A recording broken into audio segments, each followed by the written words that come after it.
হ্যাঁ Rima good morning, Tahabbat good morning, Vikram good morning, very good morning to all of you. Antara good morning, সবাইকে good morning.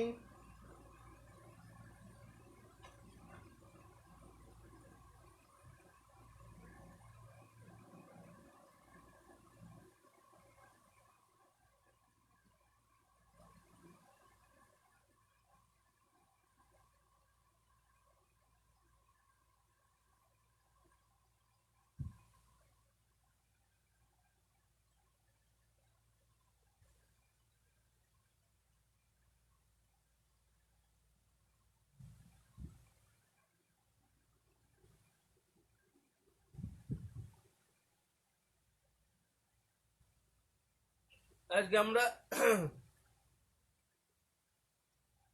আজকে আমরা stress ten chapter part 2 করব। ঠিক আছে, আজকে আমরা স্ট্রেস টেন চ্যাপ্টারটা যেটা স্টার্ট করেছিলাম তারও আজকে বাকি কোশ্চেনগুলো যতগুলো পারবো আলোচনা করব। ঠিক আছে, যেহেতু আমি স্ট্রেস টেনের সাথে ওই রিলেটেড আরো কোশ্চেনও করাচ্ছি, সেহেতু চ্যাপ্টারগুলোতে টাইম লাগছে, যেগুলো পরীক্ষার জন্য ইম্পর্টেন্ট। ঠিক আছে, আজকে আমরা স্ট্রেস টেনের তারপর থেকে কন্টিনিউ করব। আগের দিন আমরা কতটা করেছিলাম?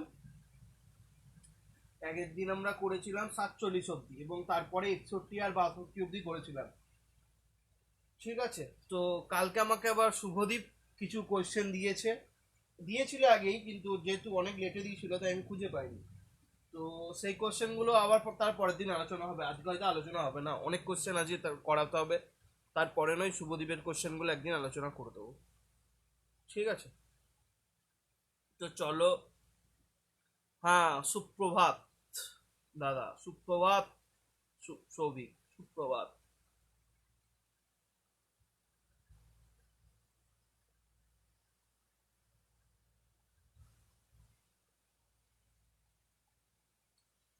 তো পড়াশুনো সবাই নিশ্চয়ই ভালো করেই করছো, পড়াশুনো করতে থাকো, রেগুলার পড়াশুনো করো, রেগুলার ওয়েতে পড়াশুনো করো, সাকসেস তোমরা পাবেই। ঠিক আছে, তো ভালো করে ঠিকঠাকভাবে পড়াশুনো করতে থাকো, ঠিক সাকসেস পাবে। ঠিক আছে, তো আজকে যেখান থেকে স্টার্ট করব, আজকে সেই স্ট্রেস ট্রেন চ্যাপ্টারই পড়াবো।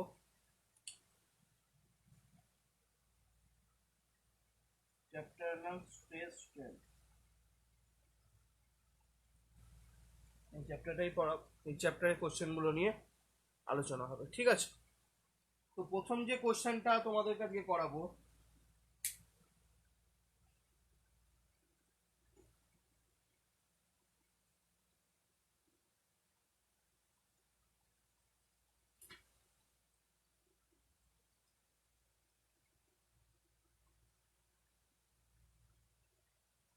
তো প্রথম যে কোশ্চেনটা তোমাদেরকে আজকে করাবো সেটা হচ্ছে, যে কোশ্চেনটা ডাউট ছিল সেটা হচ্ছে 51 নম্বর কোশ্চেন।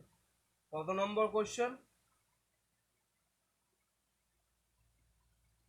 51। চলো দেখা যাক 51 নম্বর কোশ্চেন কি আছে।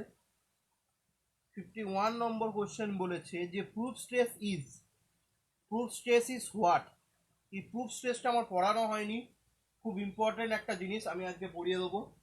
তো কি বলেছিল, দিয়েছিল কি, 51 নম্বর কোয়েশ্চেন ছিল যে proof stress is, proof stress কি, প্রুফ স্ট্রেস ইজ নিয়ে অপশনে অনেক কটা অপশন ছিল, এ বি সি ডি। তো অপশনগুলো আমি যদি দেখে নিই, তো অপশনগুলো দেখতে পাবো যে 1 নম্বর অপশন ছিল stress corresponding to, stress corresponding to proportional limit,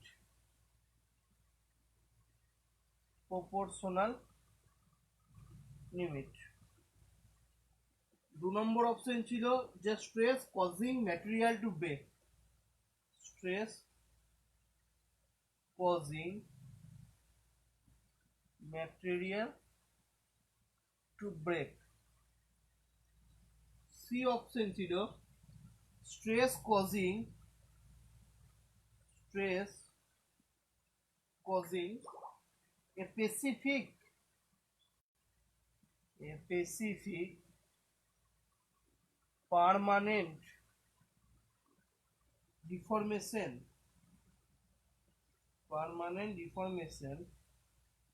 usually 0.01% or less।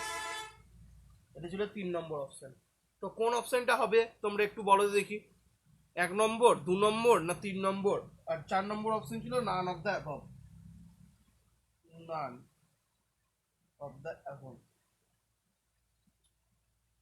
তো কোন অপশনটা হবে তোমরা একটু বলো দেখি। Proof stress is what? Stress corresponding to proportional limit, না stress causing material to break, না stress causing a specific permanent deformation usually 0.1% or less, না none of the above? Which option will be correct? কোন অপশনটা আমাদের correct? কে বলতে পারবে কোন অপশনটা আমাদের কাছে কারেক্ট? কে বলতে পারবে দেখি, কি বলো তোমরা, তারপর আমি তো পড়াবই।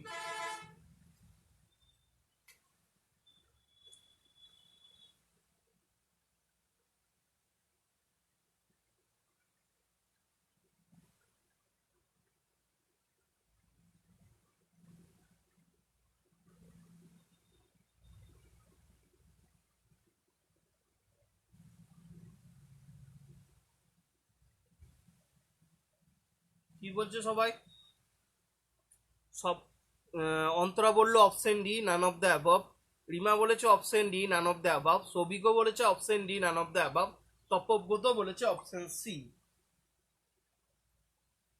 থার্ড ইয়ারকে কিন্তু ফার্স্ট ইয়ার ছাড়িয়ে যাচ্ছে, এর থেকে বেশি আমি কিছু বলবো না, ঠিক আছে? থার্ড ইয়ারকে কিন্তু ফার্স্ট ইয়ার ছাড়িয়ে যাচ্ছে। অপশন সি ইজ কারেক্ট, ঠিক আছে? কিন্তু অপশন সি এর মধ্যেও একটু ভুল আছে।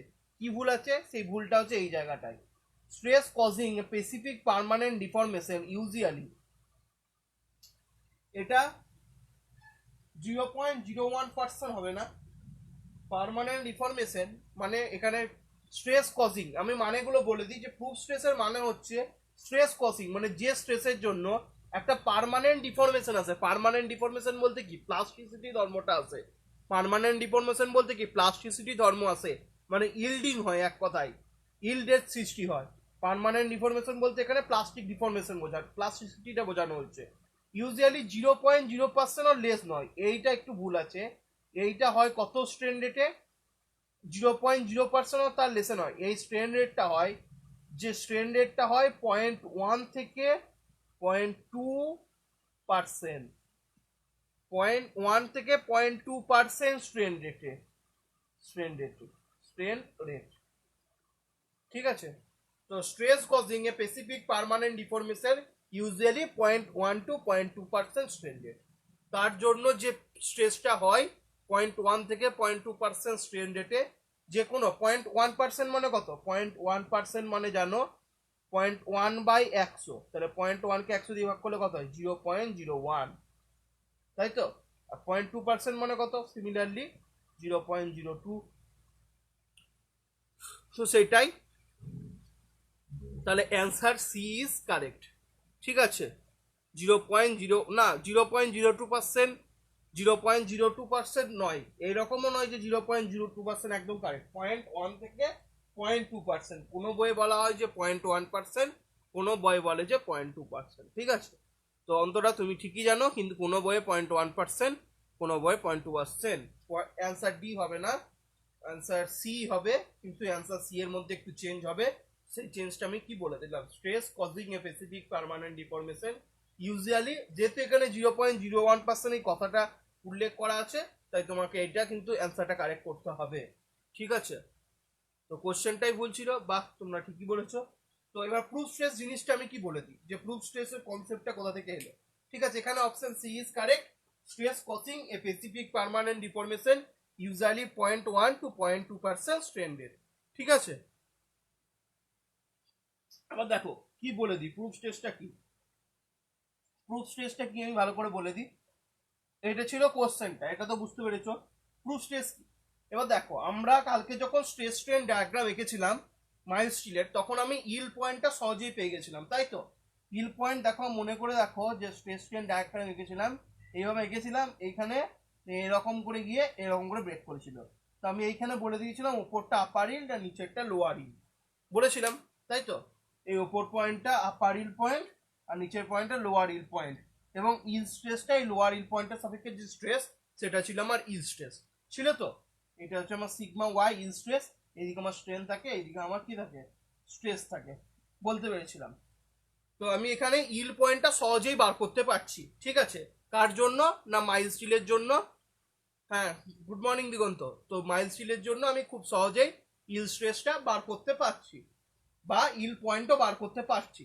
কিন্তু এমন কিছু ম্যাটেরিয়াল আছে, এমন কিছু ডাকটাইল ম্যাটেরিয়াল আছে এবং বিটিল ম্যাটেরিয়াল তো মেনলি, কিছু ডাকটাইল ম্যাটেরিয়াল এবং কিছু বিটিল ম্যাটেরিয়ালের এইভাবে ইল পয়েন্ট বা ইল স্ট্রেস বার করা যায় না, ইল পয়েন্ট বা ইল স্ট্রেসকে লোকেট করা যায় না, কারণ তাদের স্ট্রেস স্ট্রেন ডায়াগ্রামটা ওরকম হয় না, ডেফিনিট হয় না।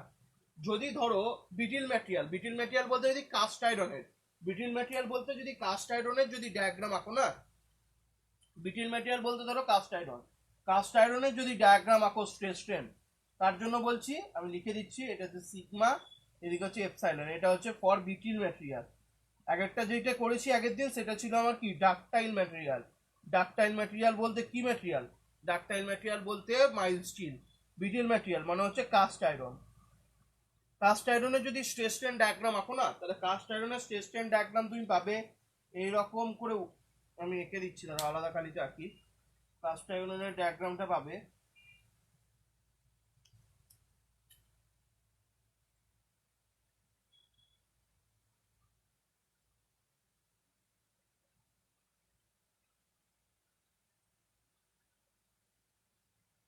কাস্ট আয়রনের যে ডায়াগ্রামটা পাবে সেটা হয় এইরকম, মানে স্পেসিফিক কোনো ইল পয়েন্ট থাকে না, এটা হয় কাস্ট আয়রনের আমার কি পয়েন্ট, কাস্ট আয়রনের আমার স্ট্রেস স্ট্রেন ডায়াগ্রাম। তো আমি এখান থেকে বুঝতেই পারবো না যে কোথায় ইল পয়েন্ট আর কোথায় proportional limit.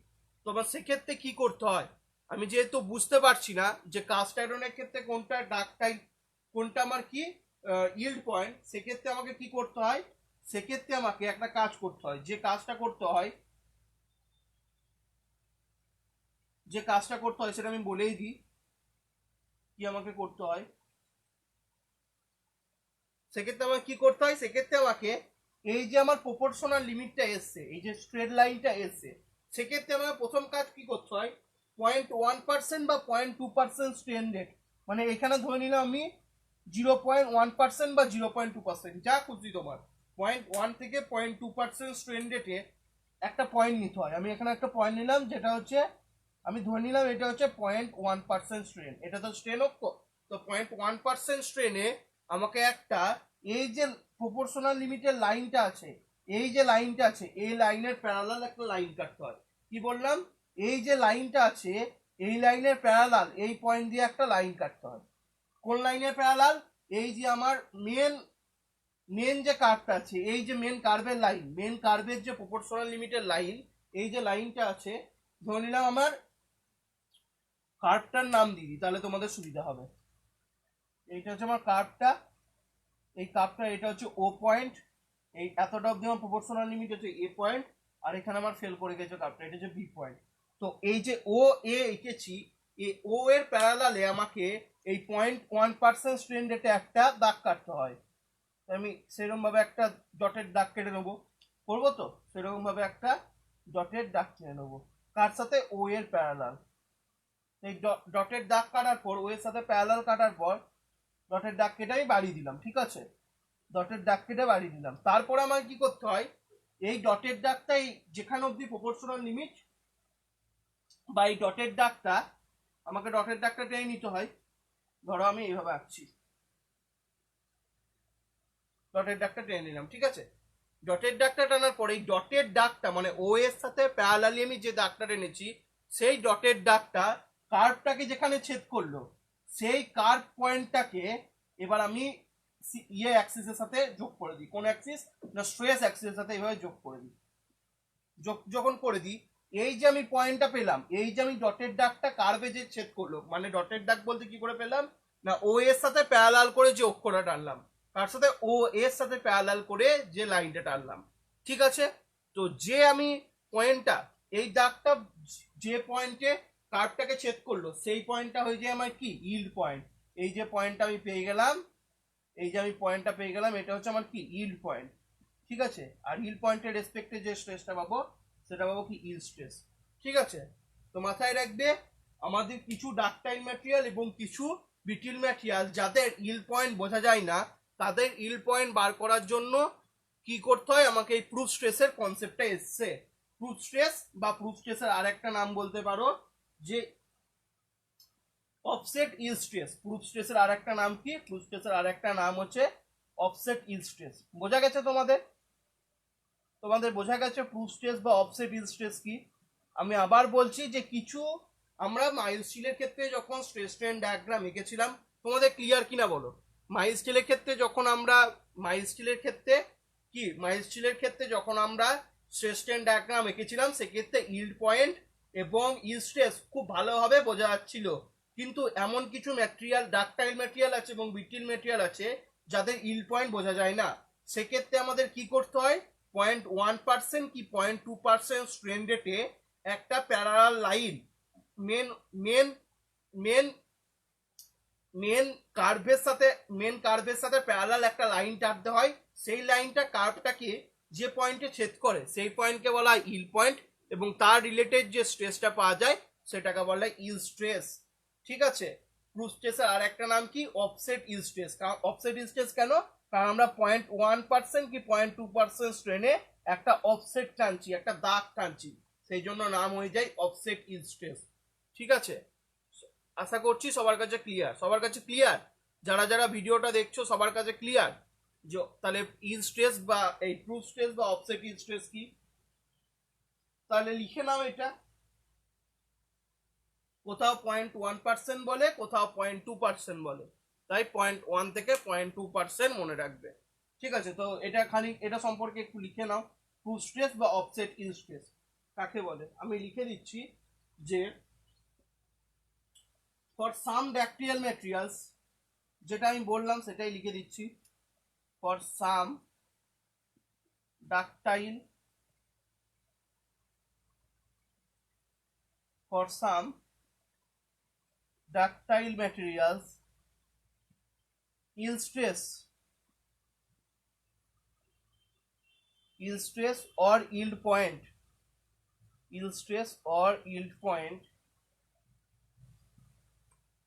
is difficult to define and calculate. Is difficult to define and calculate. So proof stress is made. এই জন্য proof stress তৈরি করা হয়েছে। So proof stress is made. কি করা হয়েছে? In engineering stress strain curve, আমরা যে স্ট্রেস স্ট্রেন কার্ভগুলো আঁকি সেগুলো কি stress strain curve? Engineering. True stress strain curve কিন্তু ওরকম হয় না। In engineering stress strain curve of HYSD bar, high yield strain deformed bar, আমি আগেই বলেছি HYSD বার কি, অ্যাট মানে কাস্ট আয়রন at 0.1 to 0.2%, এটা 0.1 to 0.2% মনে রাখবে। কোথাও 0.1% বলে, কোথাও 0.2% বলে। at 0.1 to 0.2% strain rate, a straight line, ST dot line বলতে straight line,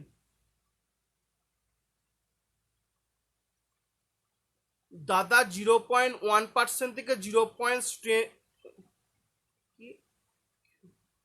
কেন নেওয়া হয়? আচ্ছা, I will talk to it later.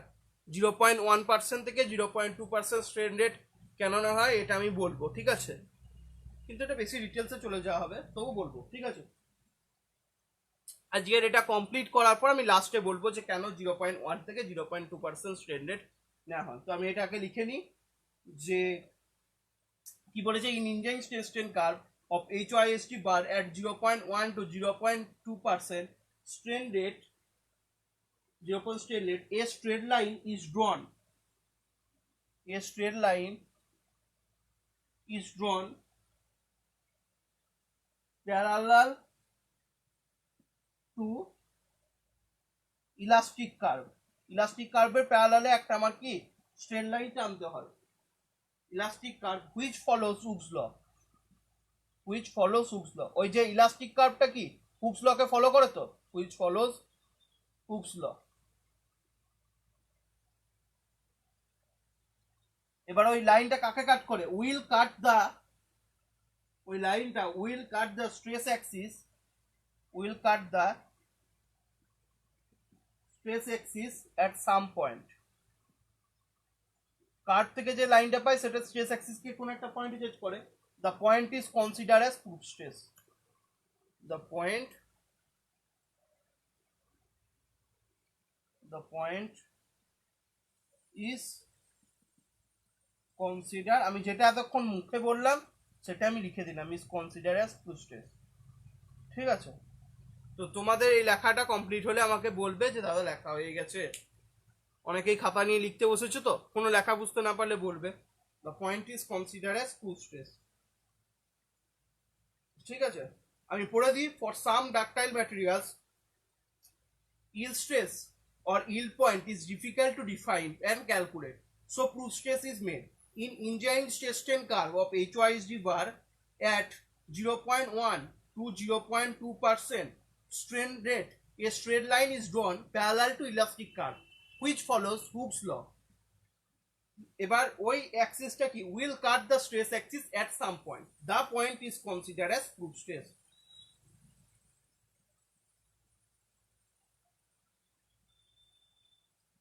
লেখা হলে বলবে।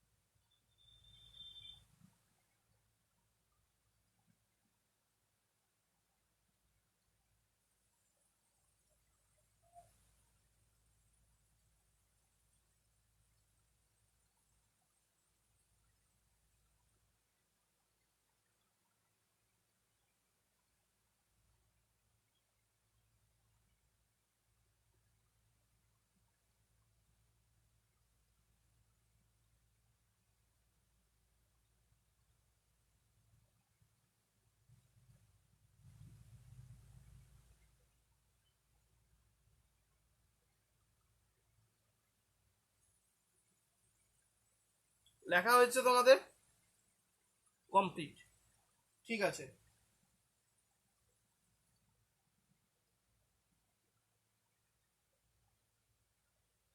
আচ্ছা আমি সৌভিকের কোশ্চেনটা আমি লাস্টে এক্সপ্লেন করব যদি টাইম পাই, না হলে পরের দিন এক্সপ্লেন করব, কারণ আজকে অনেক কটা জিনিস করাতে হবে। ওটা যেহেতু একটু ভাস্ট জিনিস, আমাকে অনেক কিছু বলতে হবে, সেজন্য আমি আজকে বলছি না যে কেন 0. এক কথায় যদি বলতে চাও যে কেন ইউজ করা হয় 0.2% প্রুফ স্ট্রেস, তাহলে আমি এক কথায় যদি উত্তর দিই তাহলে বলবো যে ওটা একটা অ্যাজিউম জিনিস, ওখানে অনেক কনসেপ্ট আছে। ইলাস্টিসিটির একটা কনসেপ্ট আছে, যেটা আমি তাকে এখন বলবো না, তখনই বলবো। ঠিক আছে, তো আমি এখন নেক্সটের দিকে এগোচ্ছি। সৌভিক, তোমার কোশ্চেনের অ্যান্সার তুমি নিশ্চয়ই পেয়ে যাবে।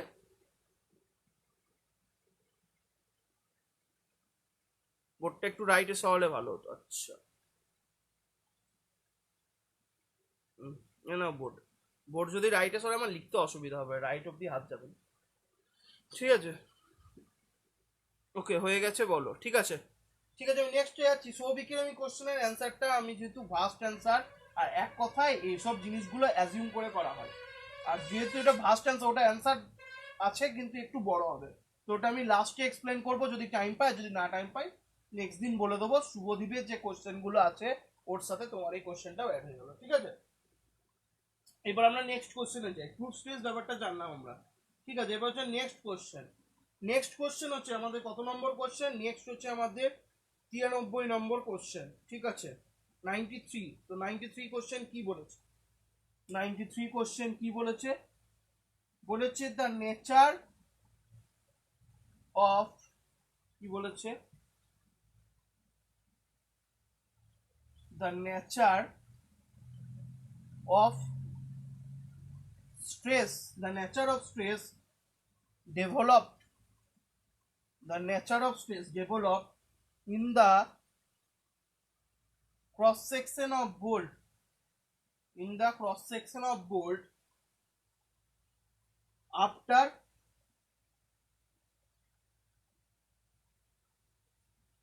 সরি 93 না 54 এর কোশ্চেনটা ছিল, যদিও 93টা লিখে ফেলছি, তো 93টা আগে করিয়ে দিই।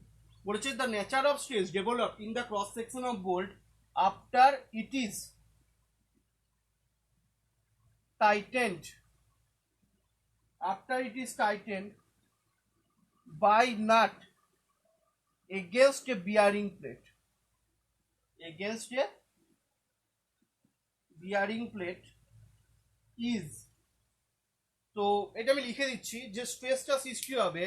ধরো আমি কি করছি, একটা প্লেট আছে, আমি ছবিটা বুঝিয়ে দিই।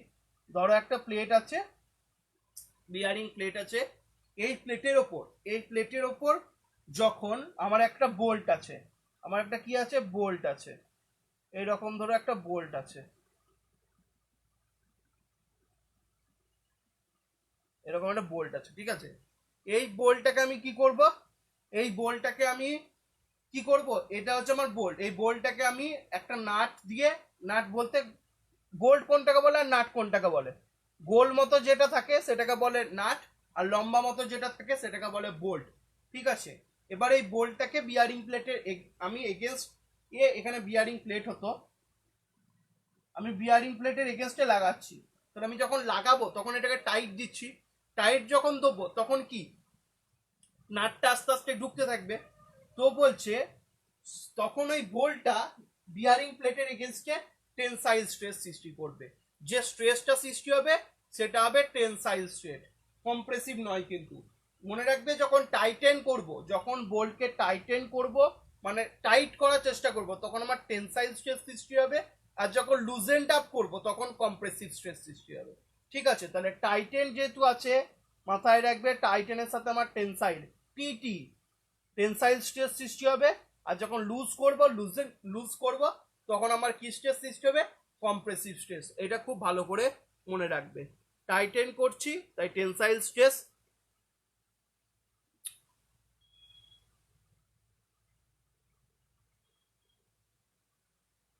ফার্স্টের সময় একটা ডাকটাইল ম্যাটেরিয়াল, বুঝলাম না কি বললে, ফার্স্টে সময় ডাকটাইল ম্যাটেরিয়াল লিখেছিলে, এটা বিটেল ম্যাটেরিয়াল হবে না, বুঝলাম না আমি কোশ্চেনটা কিসের, কোনটার ক্ষেত্রে ডাকটাইল কোনটার ক্ষেত্রে বিটেল বুঝলাম না। প্রুফ স্ট্রেস এমন একটা স্ট্রেস যেটা ডাকটাইল ম্যাটেরিয়ালের ক্ষেত্রেও যতটা প্রযোজ্য, বিটেল ম্যাটেরিয়ালের ক্ষেত্রেও প্রযোজ্য, কারণ এমন কিছু ডাকটাইল ম্যাটেরিয়াল আছে যাদের ইল পয়েন্ট বা ইল স্ট্রেস বোঝা যায় না, আর বিটেল ম্যাটেরিয়ালে তো বোঝা যায়ই না। তো ডাকটাইল ম্যাটেরিয়াল, বিটেল ম্যাটেরিয়াল দুটোর ক্ষেত্রেই প্রুফ স্ট্রেসটা প্রযোজ্য। এবার হচ্ছে এইটা যে কোশ্চেনটা বললাম, যখন কোনো একটা বোল্টকে নাটের সাহায্যে টাইট করা হবে এগেনস্ট এ বিয়ারিং প্লেট, তখন আমার টেনসাইল স্ট্রেস সৃষ্টি হবে, কারণ আমি টাইট করছি, ওটা ঢুকছে ভেতরে, তখন টেনসাইল স্ট্রেস। আর যদি উল্টোটা করতাম, আমি কি করতাম, লুজ করতাম, তাহলে আমার কম্প্রেসিভ স্ট্রেস সৃষ্টি হতো। এটা মাথায় রাখবে, এটা নিয়ে অত কমপ্লেক্সিটি বানানোর দরকার নেই, জাস্ট মনে রাখবে, ঠিক আছে। কারণ এই জিনিসগুলো তোমরা স্টিল স্ট্রাকচারে পড়বে। ওকে, ক্লিয়ার। 51 পর 93 করে দিলাম ভুল করে, তার মাঝখানে কিছু কোশ্চেন ছিল, সেই কোশ্চেনগুলো আলোচনা করি। 54 যেটা, এটা খুব ইম্পর্টেন্ট একটা কোশ্চেন। 54 আশা করছি 93টা সবার কাছে ক্লিয়ার। যখন টাইটেন করব তখন টেনসাইল স্ট্রেস, যখন লুজ করব তখন কম্প্রেসিভ স্ট্রেস। এবার হচ্ছে 54 বলেছে থার্মাল স্ট্রেন, কি thermal strain, thermal strain caused in the material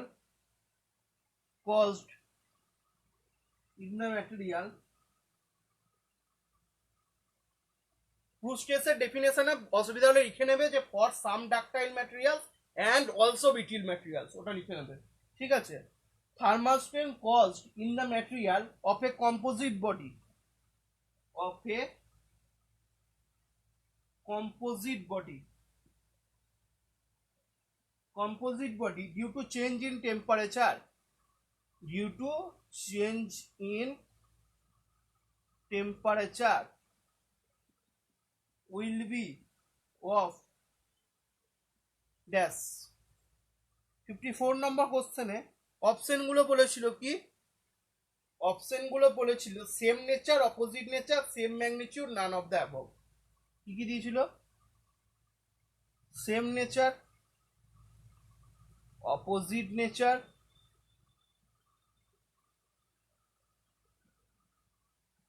same magnitude, same magnitude না নান অফ দ্য অ্যাবভ। কি হবে বলো, অ্যান্সারটা কি হবে? কে বলতে পারে দেখি? থার্মাল স্ট্রেন মানে হচ্ছে, থার্মাল স্ট্রেন মানে তো বোঝো টেম্পারেচারের জন্য যে স্ট্রেন সেটা হয় টেম্পারেচারের জন্য যে স্ট্রেন সেটা হচ্ছে thermal strain. Caused in the material of a composite body. Composite body আমি কি পড়েছি? যখন বিভিন্ন ধাতুর দুটো মেটাল একটা একটা মেটাল, যখন বিভিন্ন ধাতুর একটা মেটাল, বিভিন্ন ধাতুর মেটাল একটা ম্যাটেরিয়ালের মধ্যেই থাকে তখন সেটাকে কম্পোজিট বডি বলে। এবার বলেছে due to change in temperature, temperature চেঞ্জের জন্য যে ওটার মধ্যে স্ট্রেন সৃষ্টি হবে সেগুলো কি সেম একই হবে, না বিপরীতধর্মী হবে, না সেম মানের হবে, না আলাদা রকম, কোনোটাই হবে না। কোন অপশনটা ঠিক হবে এবং কেন, এটা খুব একটা ইম্পর্টেন্ট জিনিস। এটা আমি তোমাদেরকে ডেসক্রাইবও করে দেবো, ঠিক আছে? এটা আমি তোমাদেরকে ডেসক্রাইবও করে দেবো।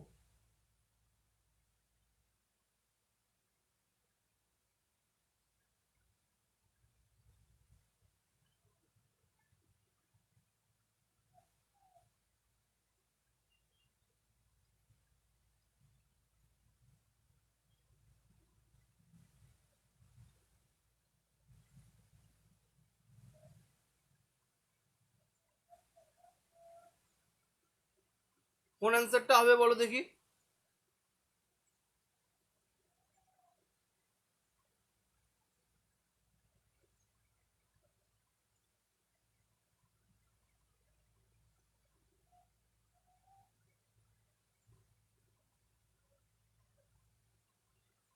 রিমা বলছে অপশন বি, অন্তরা বলছে অপশন এ। আচ্ছা, বাকিরা কি বলছে দেখি?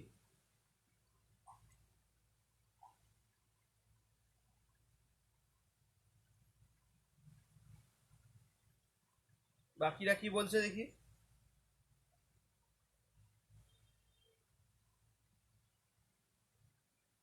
বাকিরা রেসপন্স করো যারা অন আছো।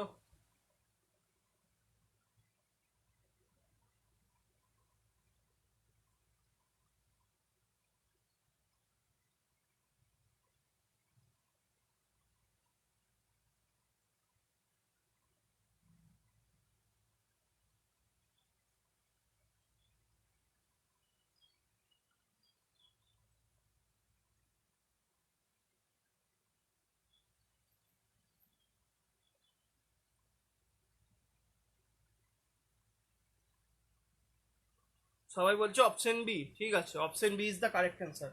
এবার কেন আমি ডেসক্রাইব করে দিচ্ছি। একটাতে কম্প্রেসিভ স্ট্রেন সৃষ্টি হয় আর একটাতে টেনসাইল স্ট্রেন সৃষ্টি হয়। ধরো একটা ম্যাটেরিয়াল বডি আছে, এদিকে ফিক্স করা আছে, ঠিক আছে?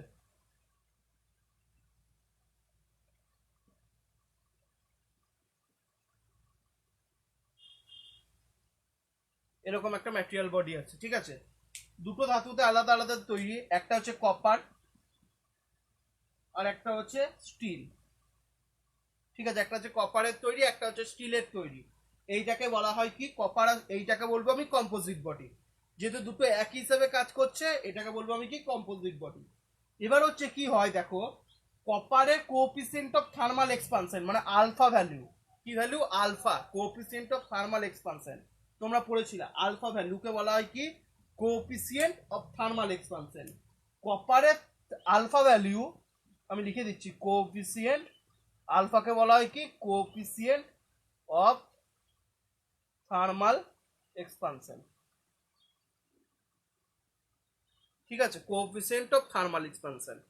কপারের আলফা ভ্যালু স্টিলের থেকে বেশি, তাই কপার কি চেষ্টা করে, কপার একটু বেশি, যার আলফা ভ্যালু যত বেশি সে বেশি এক্সপ্যান্ড হতে চায়, সে তত বেশি কি এক্সপ্যান্ড হতে চায়। কারণ তোমরা মনে করে দেখো টেম্পারেচার স্ট্রেস স্ট্রেনে থার্মাল স্ট্রেনের সূত্র কি পড়েছিলে? থার্মাল স্ট্রেনের সূত্র পড়েছিলে আলফা টি। থার্মাল স্ট্রেনের সূত্র কি ছিল? Alpha T. তাই যার আলফা ভ্যালু বেশি, কি থার্মাল স্ট্রেনের সূত্র ছিল কি আলফা টি, যার আলফা ভ্যালু বেশি তার স্ট্রেনও বেশি হবে। আমি লিখে দিচ্ছি থার্মাল স্ট্রেনের সূত্র কি পড়েছিলে, থার্মাল ইটি লিখলাম, থার্মাল স্ট্রেন ইটি সমান কি পড়েছিলে, ইটি সমান ছিল মনে করে দেখো আলফা টি। আলফা হচ্ছে কি কোএফিসিয়েন্ট অফ থার্মাল এক্সপানশন, আর টি হচ্ছে কি টেম্পারেচার চেঞ্জ বা চেঞ্জ ইন টেম্পারেচার। তো এটা ছিল কি থার্মাল স্ট্রেনের সূত্র। তো যার আলফা বেশি তার কি বেশি, তার থার্মাল স্ট্রেন বেশি। তো সেই রকমই যেহেতু কপারের আমার কি আলফা ভ্যালু বেশি, তাই কপার কি বেশি এক্সপ্যান্ড করতে চাই, কিন্তু স্টিলের তো আলফা ভ্যালু কম, তাই স্টিল কি করে এই কপারকে আটকানোর চেষ্টা করে। স্টিল বলে না তুই বাড়বি না, যেহেতু আমি বাড়তে পারবো না তুই বাড়তে পারবি না, ঠিক আছে। তাহলে কপার কি চাই, বেশি বাড়বো, তাহলে কপারের এক্সপ্যানশনটা আমি দেখাই। কপার চাই আমি অনেকটা বেড়ে বড় হয়ে যাব, এতটা আমি বাড়তে চাই, কিন্তু স্টিল বাড়তে চাই কতটুকু, স্টিল বাড়তে চাই এতটুকু, কপার এতটা বাড়তে চাই, স্টিল বাড়তে চাই এতটা। তো তার মাঝামাঝি কোনো একটা জায়গায় কি এদের মধ্যে মিউচুয়াল করে বলে ঠিক আছে তোর জন্য আমি আরো একটু বেশি বাড়বো, তো আলটিমেটলি এখানে এসে ওদের বাড়া শেষ হয়ে যায়, মানে কপার বাড়ে এতটা অবধি আর স্টিলও বাড়ে এতটা অবধি, ফাইনাল ইলংগেশন হয় এতটা অবধি। তো এতটা হয় আমার ফাইনাল ইলংগেশন। ইলংগেশন বলতে ডেল এল, এটা হয় আমার কি ফাইনাল ইলংগেশন, ঠিক আছে, এটা হয় আমার কি ফাইনাল ইলংগেশন, ঠিক আছে। তো কপার বেশি বাড়তে চায়, স্টিল অত বাড়তে চায় না, আলটিমেটলি একটা জায়গায় গিয়ে ওরা রেস্ট্রিক্ট হয়ে যায়। তো সেই জন্য কি কপারকে যেহেতু বাধা দিচ্ছে স্টিল বাড়তে পারছে না, তাই কপারে কি সৃষ্টি হবে, কপারে সৃষ্টি হয় কম্প্রেশন। আর স্টিল কি, স্টিল যেহেতু বেড়ে এতটা অবধি চলে যাচ্ছে, তাহলে সেটা স্টিলে হয় কি টেনশন। দেখো কপার এতটা অবধি বাড়ার কথা ছিল, এতটা অবধি না বেড়ে আলটিমেটলি বাড়ছে কতটা অবধি, আলটিমেটলি বাড়ছে এতটা অবধি, তাই তো এতটা অবধি কপার বাড়ছে এবং স্টিলও বাড়ছে এতটা অবধি। কপারের বাড়ার কথা ছিল এই পয়েন্ট অবধি, কিন্তু বাড়ছে কত, এত কম অবধি, তাহলে কপার কি কম্প্রেসড হচ্ছে, মানে এতটা অবধি হচ্ছে, কিন্তু কপার কি কমছে, কমলে কি কম্প্রেশন। আর স্টিলের বাড়ার কথা ছিল কত, এইটুকু অবধি, কিন্তু স্টিল বেড়ে এতটা অবধি চলে গেছে, তাই স্টিলের কি হচ্ছে টেনশন। তাই কপারের কি হচ্ছে, কপারের সৃষ্টি হচ্ছে কম্প্রেশন আর স্টিলের সৃষ্টি হচ্ছে কি টেনশন। আশা করছি তোমাদের কাছে ক্লিয়ার, কপারের সৃষ্টি হচ্ছে কম্প্রেশন, স্টিলের সৃষ্টি হচ্ছে টেনশন, ঠিক আছে। তো আমি এই জিনিসটাকে আমি যদি লিখে দিই ভাষায়, এইটাকেই যদি আমি তাহলে অ্যান্সার হচ্ছে কি অপোজিট নেচার, কপারে কম্প্রেশন স্টিলে টেনশন, ঠিক আছে। যার আলফার ভ্যালু বেশি সেটাতে কম্প্রেশন সৃষ্টি হবে, যার আলফা ভ্যালু কম সেটাতে টেনশন সৃষ্টি হবে। তো যেটা লিখলাম সেটাই আমি লিখে দিচ্ছি, coefficient of thermal expansion of copper is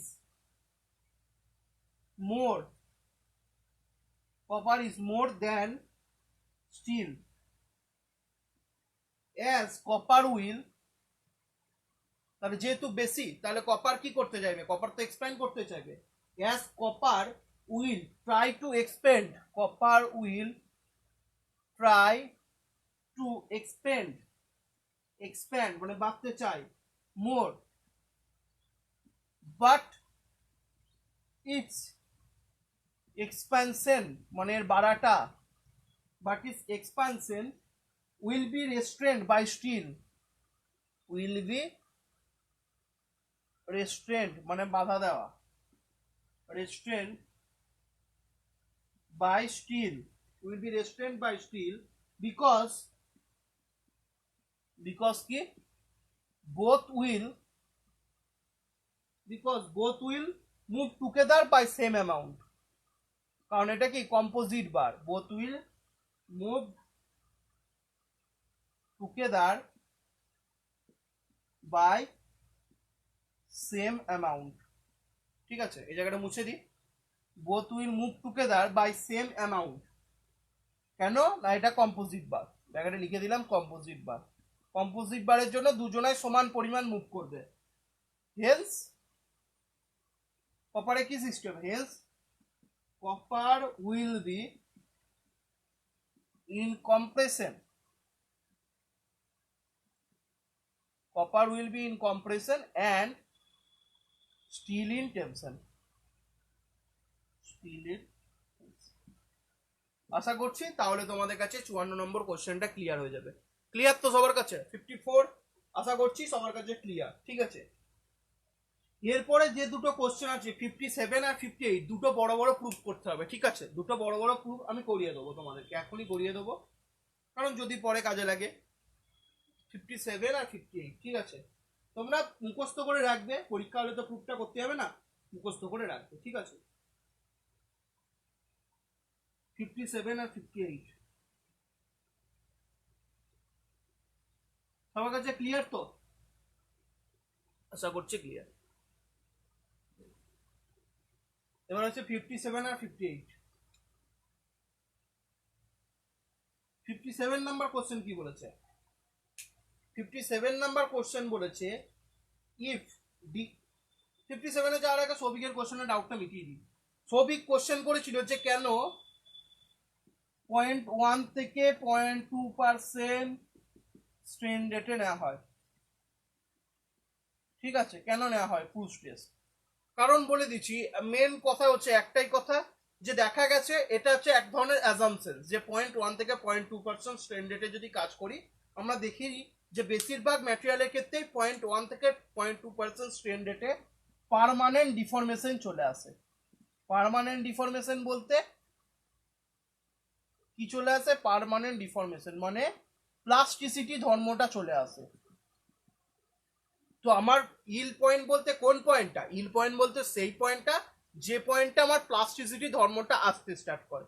তো দেখা গেছে এক্সপেরিমেন্টালি পয়েন্ট যে কোনো ম্যাটেরিয়ালের ক্ষেত্রেই 0.1 থেকে 0.2%-এর মধ্যে ম্যাটেরিয়ালটা কোথায় রিচ করে যায়? ম্যাটেরিয়ালটা প্লাস্টিসিটি জোনে চলে যায়, মানে ম্যাটেরিয়ালের মধ্যে পার্মানেন্ট ডিফরমেশন চলে আসে, মানে ম্যাটেরিয়ালটার মধ্যে আর ইলাস্টিসিটি ধর্মটা থাকে না। সেই জন্য ইল পয়েন্ট বলতে কোন পয়েন্ট? যে পয়েন্টে আমার কি প্লাস্টিসিটি বা পার্মানেন্ট ডিফরমেশন, কথাটা পার্মানেন্ট ডিফরমেশন চলে আসে। তো সেই জন্য আমাকে কোথায় নিতে হয়? 0.1% থেকে 0.2%। এটা আমরা কিভাবে জেনেছি? এটা আমরা এক্সপেরিমেন্টালি জেনেছি, বিভিন্ন ধাতুর মধ্যে এক্সপেরিমেন্ট করা হয়েছে এবং তারপর জেনেছি যে পার্মানেন্ট ডিফরমেশন চলে আসে, মানে প্লাস্টিসিটি ধর্মটা আসতে স্টার্ট করে। সেই জন্য 0.1 থেকে 0.2% স্ট্রেন রেটে আমার কি নেওয়া হয়? প্রুফ স্ট্রেস নেওয়া হয়। সবই ক্লিয়ার? তোমার কাছে ক্লিয়ার সবিক? তোমার কোশ্চেন ছিল, আশা করছি তোমার কাছে ক্লিয়ার, ঠিক আছে? এরপর চলে যাই আমরা 54।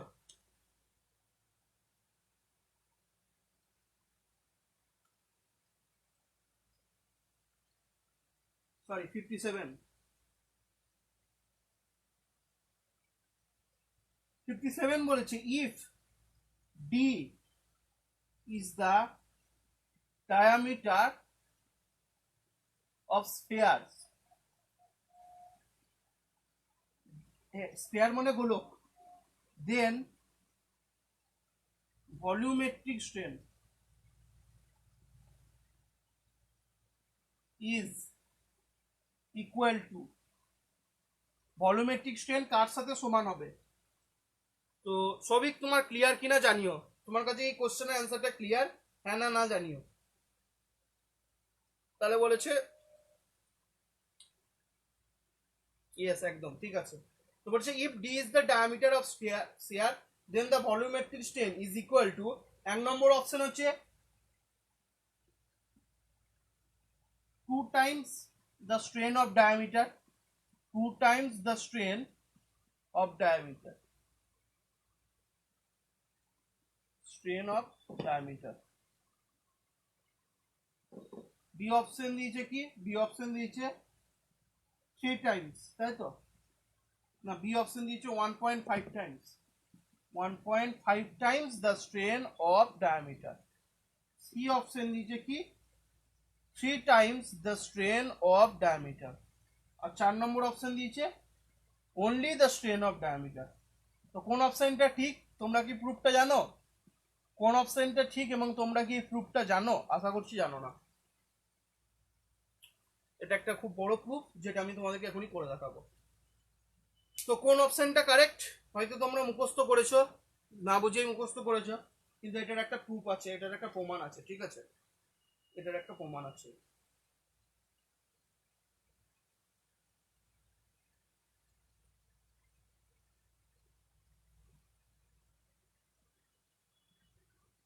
কোন অপশনটা কারেক্ট তার আগে বলে দিই, ভলিউমেট্রিক স্ট্রেন মানে কি? আমরা এমনি স্ট্রেন মানে পড়েছিলাম del L by L, volumetric মানে ভলিউমের সাপেক্ষে স্ট্রেন। তো ভলিউমেট্রিক স্ট্রেন মানে মনে রাখবে কি পড়েছিলাম, এমনি স্ট্রেন মানে যদি ডেল এল বাই এল হয়, তাহলে ভলিউমেট্রিক স্ট্রেন মানে কি, ভলিউমেট্রিক স্ট্রেন মানে হচ্ছে ভলিউমেট্রিক স্ট্রেনকে এপসাইলেন ভি দিয়ে ডিনোট করে।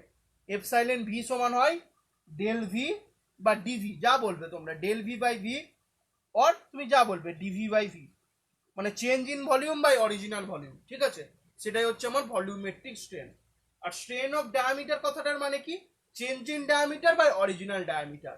স্ট্রেন অফ ডায়ামিটারকে আমি যদি এপসাইলেন ডি দিয়ে ডিনোট করি, এপসাইলেন ডি সমান কি, তুমি এইভাবে লিখতে পারো ডেল ডি বাই ডি অথবা ডি ডি বাই ডি, যা লিখবে, মানে change in diameter by original diameter, যা লিখবে del D by D by D লিখলে change in diameter by original diameter, এটা হচ্ছে অপশন।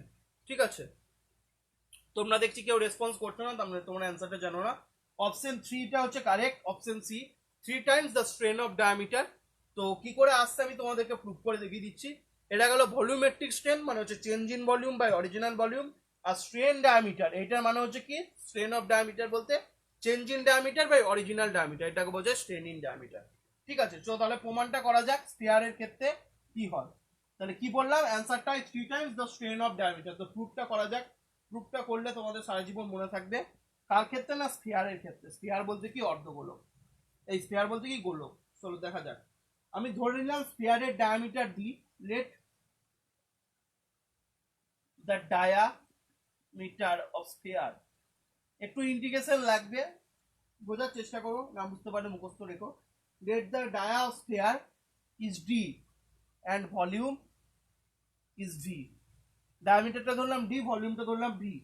ভলিউম অফ স্ফিয়ারের সূত্র কি হয়, স্ফিয়ারের মানে গোলকে তোমরা সূত্র করেছো, ভলিউমের সূত্র কি হয়, 4/3 পাই আর কিউব, 4/3 ইন্টু পাই আর কিউব, আর বলতে রেডিয়াস। এবার আর আর ডি এর মধ্যে সূত্র কি, আর সমান কি লিখতে পারো, আর সমান ডি বাই টু লিখতে পারো, লিখতে পারো তো।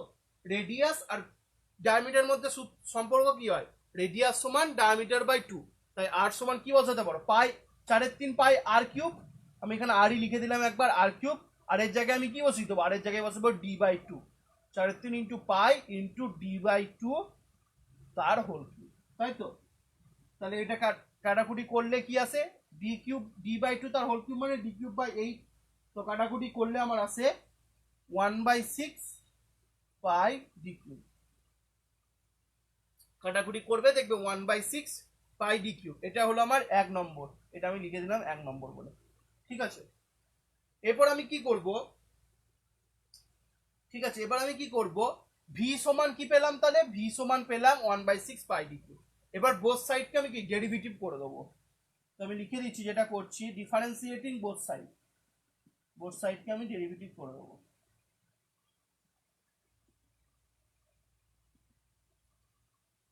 Both side would get, V কে ডেরিভেটিভ করলে কি আসে, ডিভি আসে, আর 1/6 পাই ডি কিউব, এটা ডেরিভেটিভ করবো কার, 1/6 আর পাই, 1/6 আর পাইটা হচ্ছে কনস্ট্যান্ট টার্ম, বাইরে বেরিয়ে গেল। ডি কিউবের যদি ডেরিভেটিভ করি কি পাবে, ডি কিউবের যদি ডেরিভেটিভ করি তাহলে আমি পাবো 3d স্কোয়ার, আর ডি এর সাপেক্ষে ডেরিভেটিভ করছি তাই ডিডি এই টার্মটা পাবো, তাই তো। ডি এর সাপেক্ষে যেহেতু ডেরিভেটিভ করছি তাই ডিডি এই টার্মটা পাবো, যেহেতু ভি এর ডেরিভেটিভ করে ডিভি টার্মটা পাই তাই ডি এর ডেরিভেটিভ করে ডিডি টার্মটা পাবো। ঠিক আছে, এবার দেখো কি করবো, এবার আমি বোথ সাইডকে ভি দিয়ে ভাগ করে দেবো, কি দিয়ে, ভি দিয়ে, তাহলে ডিভি বাই ভি হয়ে যাবে এটা, আর এটা কি হয়ে যাবে, এই টোটালটা বাই ভি। তো এই টোটালটা বাই ভি বলতে কি কি হয়ে আছে, হয়ে আছে আমার, এখানে যদি কাটাকুটি করে দিই তাহলে 3 দুগুণ 6 হয়ে যায়, তাহলে পাই বাই টু চলে আসে, pi by two D square into D D. তো pi by two D square D D কে আমি কি দিয়ে ভাগ করছি, ভি দিয়ে ভাগ করছি, বোথ সাইডকে আমি ভি দিয়ে ভাগ করছি, তাই তো। তাহলে ভি বলতে আমি কি পেয়েছি, ভি বলতে আমার 1/6 পাই ডি পেয়েছি। তো আমি এখানে ভি এর জায়গায় কি বসিয়ে দেবো, এইখানে ভি এর জায়গায় বসিয়ে দেবো 1/6 পাই ডি কিউব। তাহলে ওপরে আমার যেটা হয়ে আছে কি, ওপরে হয়ে আছে pi by two D square into D D, আর নিচে ভি সমান কি পেয়ে গেছি, 1/6 পাই ডি কিউব।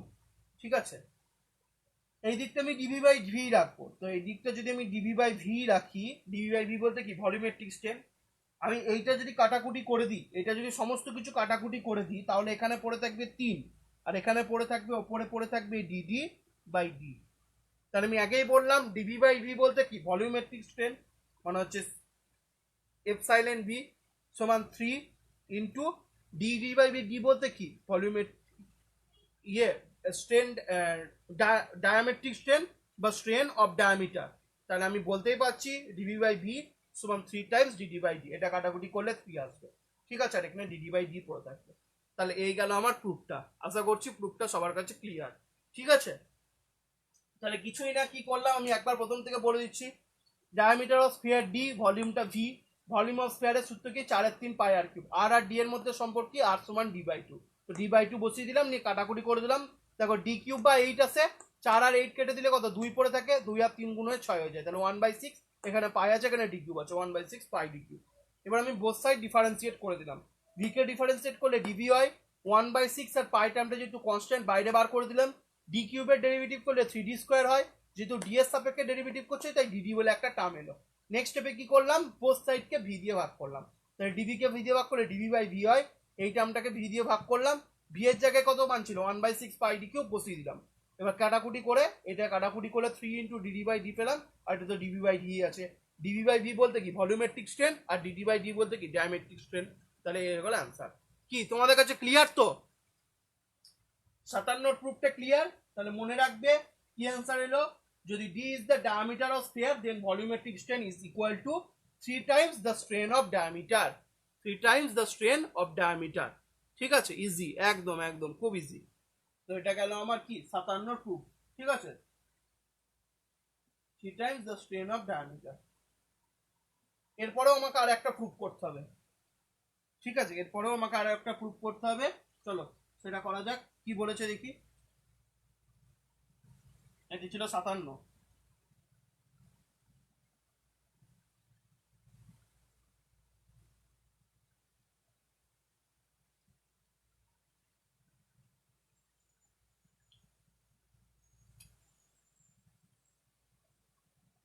বলেছে if L be the length and d be the diameter of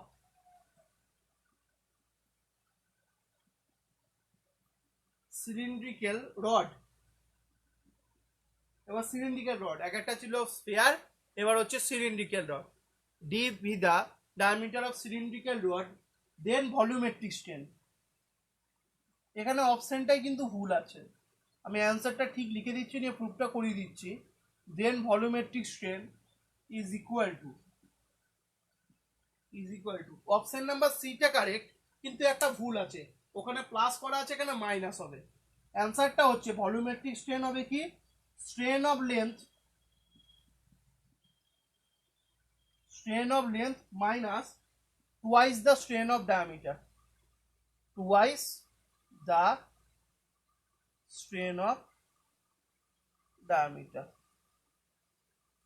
ওখানে অপশনে প্লাস ছিল, কিন্তু প্লাস হবে না। স্ট্রেন অফ লেন্থ বলতে কোনটাকে বোঝায়, স্ট্রেন অফ লেন্থ বলতে ডেল এল বাই এল কে বোঝায়। স্ট্রেন অফ লেন্থ বলতে কি বোঝায়, ডেল এল বাই এল, মানে লিনিয়ার স্ট্রেন, এক কথায় ডেল এল বাই এল কে বোঝায়। আর স্ট্রেন অফ ডায়ামিটার তো মানে বুঝলে del D by D. Twice মানে হচ্ছে দুগুণ, তাহলে আমাকে এটা প্রমাণ করতে হবে, del L by L minus 2 into del D by D. তো এটা অপশন সিতে প্লাস ছিল, কিন্তু অ্যান্সারটা হবে মাইনাস, ঠিক আছে। তো আমি এটা প্রুফ করে দেখাচ্ছি, এটা আমি তোমাদেরকে প্রুফ করে দেখাচ্ছি, ঠিক আছে। তাহলে অ্যান্সার কি হবে, যদি স্ফিয়ার হয় তাহলে মনে রাখবে 3 টাইমস দ্য স্ট্রেন ডায়ামিটার, আর যদি স্ফিয়ার হয় তাহলে strain of length minus twice the strain of diameter. এর জন্য একটা ছবি আঁকি, তাহলে তোমাদের কাছে আরো সুবিধা হবে, ঠিক আছে। যেহেতু ডায়ামিটার লেন্থ দুটো কনসেপ্ট আসছে, তাহলে মনে করো, ধরো আমার কাছে এটা হচ্ছে 58 নম্বর, ছবিটা এঁকে মুছে দেবো, যদিও বোঝার জন্য আমি বোঝাচ্ছি। ধরো এই আমার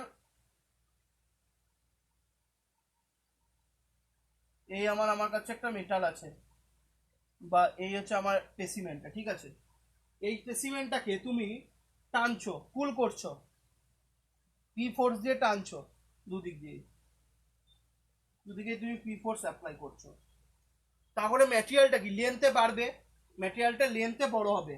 ম্যাটেরিয়ালটা যখন লেন্থে বড় হবে তখন ম্যাটেরিয়ালটা কি ডাইমেনশন ছোট হয়ে যাবে।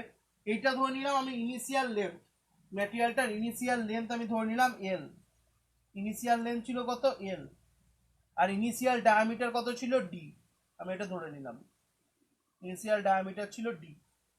ঠিক আছে, স্মল ডি ধরি, স্মল ডি, ক্যাপিটাল ডি যা খুশি ধরতে পারো, আমি স্মল ডি ধরলাম। ঠিক আছে, ইনিশিয়াল ডায়ামিটার ছিল ডি। ম্যাটেরিয়ালটাকে যখন টানা হবে তখন কি ম্যাটেরিয়ালের লেন্থে বাড়বে অ্যাজ ওয়েল অ্যাজ ডাইমেনশনে কমবে। তাহলে লেন্থে বাড়লো, আমি ধরলাম এটা বেড়ে অনেকটা বাড়লো, লেন্থে বাড়লো, ইনিশিয়াল লেন্থের থেকে বাড়লো, বেড়ে এরকম হলো। ঠিক আছে, তাহলে বেড়ে কত হলো, এতটা বড় হয়ে গেল, এইটুকু ছিল সেখান থেকে এতটা বড় হয়ে গেল। তাহলে এই লেন্থটা আমি ধরলাম কত, এই টোটাল লেন্থটা ধরলাম আমি এল প্লাস ডেল এল, মানে লেন্থে বাড়লো কত, ডেল এল পরিমাণ বাড়লো, নিয়ে এল প্লাস ডেল এল হলো, তাই তো। লেন্থটা হলো কত এল প্লাস ডেল এল, এটা ডটেড লাইন অবভিয়াসলি, কত বাড়লো, ডটেড লাইন দিয়ে দেখালাম যে কোন লেন্থটা এল প্লাস ডেল এল দেখালাম। এই লেন্থটা হচ্ছে আমার এল প্লাস ডেল এল, এই লেন্থটা যেটা বাড়লো এটা হচ্ছে ম্যাটেরিয়াল। ঠিক আছে, এটা লেন্থে বাড়লো, যখন লেন্থে বেড়ে গেল তখন ডাইমেনশনে ছোট হয়ে গেল। প্রথমে ছিল কি ক্যাপিটাল ডি, তারপরে দেখো এইটুকু হয়ে গেছে। এই ডাইমেনশনটাকে আমি ধরলাম, প্রথমে ছিল ডি, তার থেকে আমার ডেল ডি পরিমাণ কমেছে, আমি ধরলাম কি ডেল ডি পরিমাণ কমেছে। তাহলে প্রথমে লেন্থ ছিল কত এল, সেটা বেড়ে হলো কি এল প্লাস ডেল এল। প্রথমে ডাইমেনশন ছিল কি ডি, এবং ডাইমেনশন ছোট হয়ে হলো কি ডি মাইনাস ডেল ডি। এটা বোঝা গেছে নিশ্চয়ই, আশা করছি এটা তোমাদের কাছে ক্লিয়ার। যখন একটা লোড অ্যাপ্লাই করা হবে পি, তখন যখন লেন্থে বাড়বে, লেন্থে যদি বাড়ে তাহলে কি হবে, ডাইমেনশনে কমবে। তাই লেন্থ বেড়ে হলো এল প্লাস ডেল এল, আর ডাইমেনশন কমে হলো ডি মাইনাস ডেল ডি। এটা নিশ্চয়ই তোমাদের কাছে ক্লিয়ার, ক্লিয়ার তো? ক্লিয়ার। আচ্ছা, এবার যেটা করলাম সেটা এবার আমি করে দেখাবো। ঠিক আছে, এটা নিশ্চয়ই তোমাদের কাছে ক্লিয়ার। ইনিশিয়াল লেন্থ ছিল এল, ফাইনাল লেন্থ হলো L plus del L, initial diameter ছিল ডি, ফাইনাল ডায়ামিটার হলো ডি মাইনাস ডেল ডি। ঠিক আছে, তাই বলছে ক্লিয়ার। এবার আমি নেক্সট স্টেপে চলে যাই, যেগুলো অ্যাজিউমশন সেগুলো আমি প্রথমে লিখে নেবো।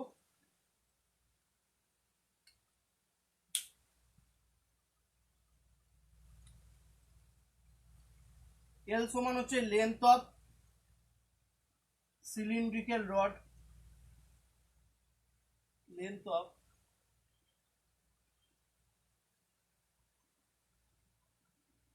Cylindrical rod. ডি হচ্ছে কি, ডি হচ্ছে diameter of cylindrical rod, V হচ্ছে ভলিউম অফ সিলিন্ড্রিক্যাল রড।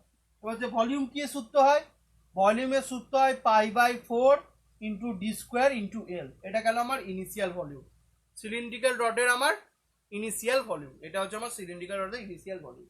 এবার আমার কি ধরলাম, ডেল এল হচ্ছে কি change in length, del L হলো আমার কি, আমি ধরেছি চেঞ্জ ইন লেন্থ, কার না সিলিন্ড্রিক্যাল রডের। আর ডেল ভি সমান কি হলো, চেঞ্জ ইন ভলিউম। লেন্থের চেঞ্জ হয়েছে, ডায়ামিটারের চেঞ্জ হয়েছে, তাহলে তো ভলিউমের চেঞ্জ হবে, ডেল ভি ধরলাম চেঞ্জ ইন ভলিউম। ঠিক আছে, ফাইনাল লেন্থ আমার কত দাঁড়িয়েছিল, ছবিটাতে মনে করে দেখো, ফাইনাল লেন্থ দাঁড়িয়েছিল আমার এল প্লাস ডেল এল, তাই তো। আর ফাইনাল ডায়ামিটার কত দাঁড়িয়েছিল, ফাইনাল ডায়ামিটার দেখো কমে গেছিল, কত কমেছিল, ডেল ডি পরিমাণ কমেছিল, তাই তো, ডি মাইনাস ডেল ডি। তাহলে ফাইনাল ভলিউম কত হবে, pi by 4 into D square into L, pi by 4, এখানে ডি বলতে কত হয়ে গেছে, ডি হয়ে গেছে ডি মাইনাস ডেল ডি তার হোল স্কোয়ার। আর লেন্থ কত হয়ে গেছে, লেন্থ হয়ে গেছে এল প্লাস ডেল এল। তাহলে এবার তুমি এটাকে গুণ করো, এটাকে যদি গুণ করো তাহলে তোমার গুণফল আসবে pi by 4 into D square into L minus 2 del D into L into D plus del L D square, এইটা আমার গুণফল আসবে। কি, তার মধ্যে আমি ছোট ছোট টার্মগুলোকে নেগলেক্ট করে দিয়েছি, যেমন ডেল ডি স্কোয়ারকে নেগলেক্ট করে দিয়েছি, ডেল এল কে নেগলেক্ট করে দিয়েছি, ছোট ছোট টার্মগুলোকে নেগলেক্ট করে আমি এটা পেয়েছি। ঠিক আছে, স্মল স্মল টার্মগুলোকে আমি নেগলেক্ট করে দিচ্ছি। এখানে লিখে দেবে যে নেগলেক্টিং বা ignoring the product of small quantities, D minus del D স্কোয়ারকে এল ইন্টু ডেল ডেল দিয়ে গুণ করেছি, তার মধ্যে যেগুলো স্মল স্মল টার্ম সেগুলোকে আমি নেগলেক্ট করে দিই। এইরকম গুণের ক্ষেত্রে স্মল টার্মকে নেগলেক্ট করতে হয়। ডেল ডি যেহেতু খুবই ছোট তাই ডেল ডি স্কোয়ারও খুব ছোট হবে, ডেল এল যেহেতু খুব ছোট তাই ডেল এলটাও খুব ছোট হবে, বা ডেল এল ইন্টু ডেল ডিও খুব ছোট হবে। সেই জন্য স্মল স্মল টার্মগুলোকে আমি নেগলেক্ট করে এই গুণফলটা পেয়েছি। আমি এখানে লিখে দিচ্ছি যে ignoring the product of small quantity,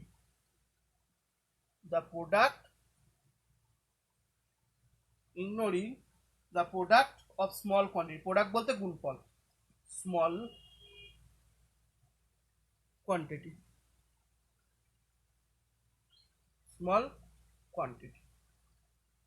এইটা আমার গুণফল আসবে। তাহলে আমার ফাইনাল ভলিউম পেয়ে গেছি, ইনিশিয়াল ভলিউম পেয়ে গেছি।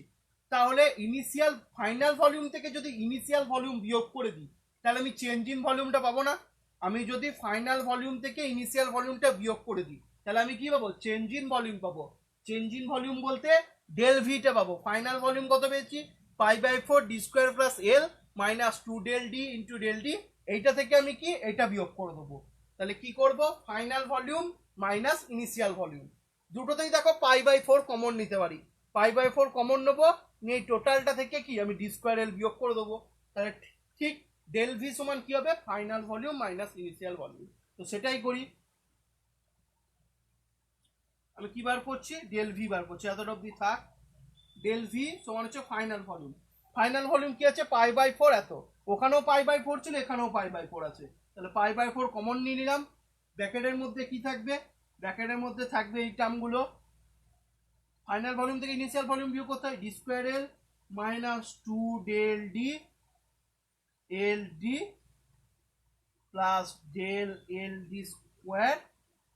সেখান থেকে আমার কি বিয়োগ যাচ্ছে, বিয়োগ যাচ্ছে ডি স্কোয়ার এল, কারণ পাই/4টা কমন, পাই/4টা কমন বোধ ক্ষেত্রে। তাহলে দেখো এখানেও ডি স্কোয়ার এল আছে, এখানেও ডি স্কোয়ার এল আছে, তাহলে ডি স্কোয়ার এল কেটে যাবে, কেটে গেল। তাহলে পড়ে থাকলো কি, পাই/4 তো আছে, del L D square minus 2 L D del D, এটা পড়ে থাকলো। তাহলে পাই/4 প্লাসটাকে সামনে নিয়ে চলে এলাম, প্লাস বলতে কি আছে, del L D square minus 2 del D into L D, এটা হয়ে গেল আমার কি ডেল ভি। আমার চাই কি ভলিউমেট্রিক স্ট্রেন, ভলিউমেট্রিক স্ট্রেন বলতে কি ডেল ভি বাই ভি। তো ডেল ভি আমি পেয়ে গেছি, ভি আমি জানি, মানে অরিজিনাল ভলিউম জানি। তাহলে ভলিউমেট্রিক স্ট্রেন এপসাইলন ভি সমান কি হয়, del V by V. Del ভির জায়গায় মান বসিয়ে দাও, কি ডেল ভির জায়গায় মান বসিয়ে দিলাম আমি পাই/4 যেটা বেরিয়েছে, del L D square minus 2 del D into L D, ঠিক আছে। আর ভি বলতে অরিজিনাল ভলিউম কত পেয়েছিলাম, পাই/4 D square into L, original volume পেয়েছিলাম। এবার এটা কাটাকুটি করে দাও, যদি এটা প্রথমেই পাই/4 কেটে দাও, পাই/4 কেটে দাও। ডেল এল ডি স্কোয়ারকে একবার ডি স্কোয়ার এল দিয়ে ভাগ দাও, আর মাইনাস 2 ডেল দিয়ে এটাকে ভাগ দাও। তাহলে del L D square by নিচে হলো কি D square into L minus 2 del D L D by নিচে কি থাকবে, ডি স্কোয়ার ইন্টু এল। দেখো ডেল এল দিয়ে কাটা যায় না, তাহলে ডি স্কোয়ারকে ডি স্কোয়ার দিয়ে কেটে গেল। তাহলে এখানে পড়ে থাকলো কে, এখানে পড়ে থাকলো ডেল এল বাই এল, ঠিক আছে, এখানে পড়ে থাকলো ডেল এল বাই এল। এখানে দেখো ডি কে এই ডি দিয়ে কাটতে পারো, তাই তো, এই ডি কে এই ডি দিয়ে কাটতে পারো, তাহলে নিচে একটা ডি পড়ে থাকলো, এই এল কে এল দিয়ে কাটতে পারো। তাহলে কি পড়ে থাকলো, শুধু minus 2 del D by D পড়ে থাকলো। তাহলে দেখো আমার মিলে গেল। ডেল এল বাই এল বলতে কি লিনিয়ার স্ট্রেন, বা কি ওখানে কি লেখা ছিল, ওখানে ছিল strain of length. Del L by L বলতে কি লিনিয়ার স্ট্রেন, বা কি বলতে পারো স্ট্রেন অফ লেন্থ, আর 2 টাইমস কি স্ট্রেন অফ ডায়ামিটার, বা বলতে পারো কি lateral strain. Del D by D বলতে ল্যাটারাল স্ট্রেন, আর এটা বলতে লিনিয়ার স্ট্রেন, এইভাবেও দিতে পারে। এটাকে লিখে নাও, এইভাবেও লেখা যায় যে linear strain, del L by L কে কি বলে, linear strain minus 2 times lateral strain. Del D by D কে কি বলে? Lateral strain. আশা করছি তোমাদের কাছে ক্লিয়ার। ঠিক আছে, এই হলো একটা বড় প্রমাণ করিয়ে দিলাম। তোমাদের অনেকের মনে কোশ্চেন থেকে যায় যে কোথা থেকে এলো, কেন এলো, সেই জন্য প্রমাণ দুটোও করিয়ে দিলাম। এবার 61 আর 62 একের দিন করিয়ে দিয়েছি। ঠিক আছে,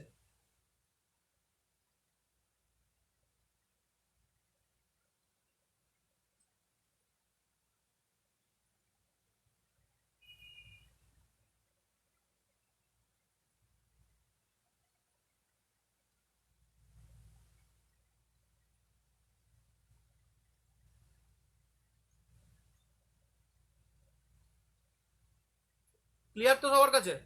ক্লিয়ার, ওকে।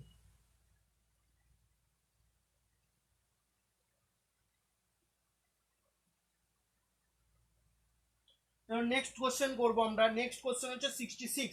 66 একটা স্টেটমেন্টে মনে মনে রাখবে, বেশি এক্সপ্লেনেশনে গেলে তোমাদের অসুবিধার সৃষ্টি হবে, তবু আমি করিয়ে দিচ্ছি। ঠিক আছে, করিয়ে দিচ্ছি, মনে রাখার মতো চেষ্টা করবে। The rod connected to the ceiling fan, rod connected to the ceiling fan,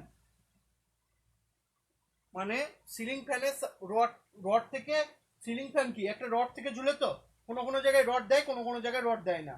তো বলেছে যে রডটা কানেক্ট করা থাকে সিলিং ফ্যানের সাথে, সেটা কি স্ট্রেনে থাকে, সেটা কি স্ট্রেনে থাকে। The rod connected to the ceiling fan is under dash strain, কোন স্ট্রেনে থাকে? সিয়ার স্ট্রেনে থাকে, কারণ এক জায়গা ফিক্সড আর নিচের দিকটা পুল করার চেষ্টা করছে, তাই তো?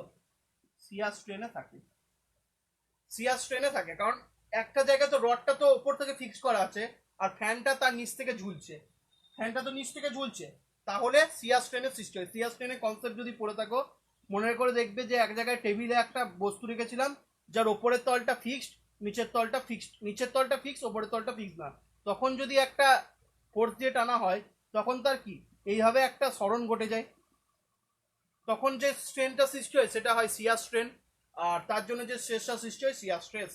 তো যেহেতু রডটা ওপর থেকে ফিক্স এবং নিচ থেকে ফ্যানটা ঝুলছে, মানে নিচ থেকে ফ্যানটাকে টানছে, সেই জন্য স্ট্রেনটা হয়ে যাবে কি সিয়ার স্ট্রেন।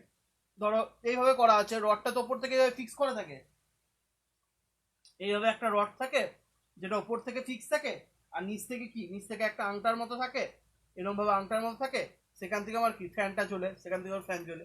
তো ওপরের তলটা তো ফিক্সড আছে, নিচের তলটা, নিচটা কি ফুল করার চেষ্টা করছে, সেই জন্য এটা কি স্ট্রেন হবে? সিয়ার স্ট্রেন হবে। ক্লিয়ার সবার কাছে কেন সিয়ার স্ট্রেন হবে? হ্যাঁ, আর একবার দেখতে হবে, না হলে পুরো দল কিসব ভাষা ইউজ করছো, স্ল্যাং ল্যাঙ্গুয়েজ হয়ে যাচ্ছে সৌভিক। তো অ্যান্সার হবে সিয়ার স্ট্রেন। ঠিক আছে, আমি সিয়ার স্ট্রেন যখন পড়েছিলাম তখন বুঝিয়েছিলাম। ঠিক আছে, এটা গেল 66 এর কোশ্চেন, আশা করছি তোমাদের কাছে ক্লিয়ার। ঠিক আছে,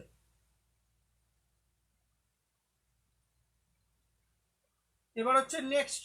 নেক্সট কোশ্চেনটা একটা পাতি জিনিস, যে the percentage reduction in urea during tensile stress অনেক কাস্ট আয়রন ফেসিলিন মেবি, কোনো এরিয়া রিডাকশন হয় না, এটা হয় নেগলিজিবল। 75 এর কোশ্চেনটা আমি আর বলছে ফ্যানটা চলছে ধরে নিয়ে করলে সিয়ার স্ট্রেন, কিন্তু যদি ফ্যান বন্ধ থাকে তখন তো টেনসাইল স্ট্রেন হবে, যদি ফ্যানটা ঘোরে তবুও সিয়ার স্ট্রেনে থাকবে, সেক্ষেত্রে আরো একটা ফ্যানটা ঘুরলে আরো একটা স্ট্রেন আসবে, সেটা হবে টর্সোনাল স্ট্রেন। টর্সোনাল, ডাইরেক্ট টেনসাইল আমি বলে দিচ্ছি, দেখো আমি যদি স্ট্রেনের কথা শুধু ভাবি, আমি যদি স্ট্রেনের কথা শুধু ভাবি, তাহলে আমি এটাকে আমি যদি বলি শুধু স্ট্রেন যদি পরীক্ষায় দেয়, ওই ফ্যানের ক্ষেত্রে যদি স্ট্রেন কথাটা দেয়, তোমরা অ্যান্সার করে আসবে সিআর। ঠিক আছে, আর যদি স্ট্রেস কথাটা দেয়, স্ট্রেস কিন্তু তিন রকমের স্ট্রেস হবে, যখন বললে আমি বলেই দিচ্ছি। ডাইরেক্ট টেনসাইল স্ট্রেস হবে, কারণ ওয়েটটার জন্য ডাইরেক্ট টেনসাইল স্ট্রেস সৃষ্টি হবে। ঠিক আছে, টর্সোনাল স্ট্রেস সৃষ্টি হবে টর্কের জন্য, কারণ ফ্যানটা ঘুরবে, টর্সোনাল স্ট্রেস সৃষ্টি হবে ডিউ টু টর্ক। ঠিক আছে, যখন তুমি ফ্যানটা ঘোরাবে তখন ফ্যানটা তো ঘুরবে, তখন ফ্যানটা যখন ঘুরতে চাইবে তখন ওই যে হুকটাও ঘুরতে চাইবে, কিন্তু হুকটাকে তো বাধা দেবে, হুকটা তো ওই হুকের মোশনটাকে তো বাধা দেবে, সেই জন্য টর্সোনাল স্ট্রেস সৃষ্টি হবে। যখন ফ্যানটা ঘুরবে তখন টর্সোনাল স্ট্রেস সৃষ্টি হবে। আর ডাইরেক্ট টেনসাইল স্ট্রেস কিসের জন্য সৃষ্টি হবে? ওয়েট অফ দা, ওই যে ফ্যানের মধ্যে যে মোটরটা থাকবে আর ব্লেড গুলো থাকবে, সেই জন্য আমার ডাইরেক্ট টেনসাইল স্ট্রেস সৃষ্টি হবে। Direct tensile stress due to weight of motor and wings বা ব্লেড, যা বলবে এক কথায়। আর টর্সোনাল স্ট্রেস কি? Due to torque. কারণ যখন তুমি ফ্যানটাকে অন করবে, মানে when you switch on the fan, বার ফ্যান ইয়েটা মানে যেখান থেকে ফ্যানটা ঝুলছিল সেটাও কি রোটেট করার চেষ্টা করবে, কিন্তু সেই রোটেটটাকে কি করবে? হুকটা বাধা দেবে, সেই রোটেট করাটাকে হুকটা বাধা দেবে, ঠিক আছে, ফ্যানের যে হুকটা। আরো একটা স্ট্রেসের সৃষ্টি হবে, সেটা হবে বেন্ডিং স্ট্রেস। কারণ সিজিটা মাঝ বরাবর কাজ করবে না, বেন্ডিং স্ট্রেসের সৃষ্টি হবে because CG of offset from centre Axis, কারণ সিজিটা সেন্টারে কাজ করবে না। স্ট্রেস বললে এই তিনটা স্ট্রেস সৃষ্টি হবে, direct tensile stress, torsional stress, bending stress. আর স্ট্রেন বললে শিয়ার স্ট্রেসের সৃষ্টি হবে, এটা মাথায় রেখো, ঠিক আছে। এটা অফ অবস্থায়, অন অবস্থায় এই তিনটেই। অন অবস্থায় শুধুমাত্র টর্সোনাল স্ট্রেস এক্সট্রা সৃষ্টি হবে, অফ অবস্থায় ডাইরেক্ট স্ট্রেসও থাকবে, বেন্ডিং স্ট্রেসও থাকবে। এটা হচ্ছে ফ্যান যখন অন থাকবে, এটা হচ্ছে ফ্যান যখন অফ থাকবে, এটা যখন ফ্যান অফ থাকবে, এটাও যখন ফ্যান অফ থাকবে, ঠিক আছে। আমি লিখে দিলাম, অন অফ কন্ডিশনও লিখে দিলাম। ক্লিয়ার? তবু তো ক্লিয়ার? রেসপন্স করো ক্লিয়ার কিনা।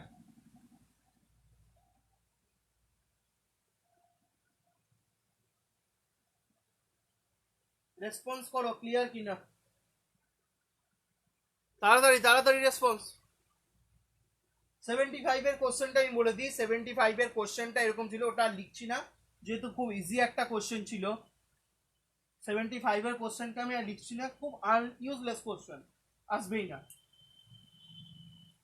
75 এর কোশ্চেনটা বলেছিল যে the percentage reduction in area during the tensile stress on a cast iron specimen may be in the order of, অ্যান্সারটা হচ্ছে নেগলিজিবল, কোনো রকম এরিয়ার রিডাকশন হয় না। অ্যান্সারটা হচ্ছে নেগলিজিবল, কোনো রকম এরিয়ার রিডাকশন হয় না। The percentage reduction in area is negligible, ঠিক আছে, কোনো রকম এরিয়া রিডাকশন হয় না।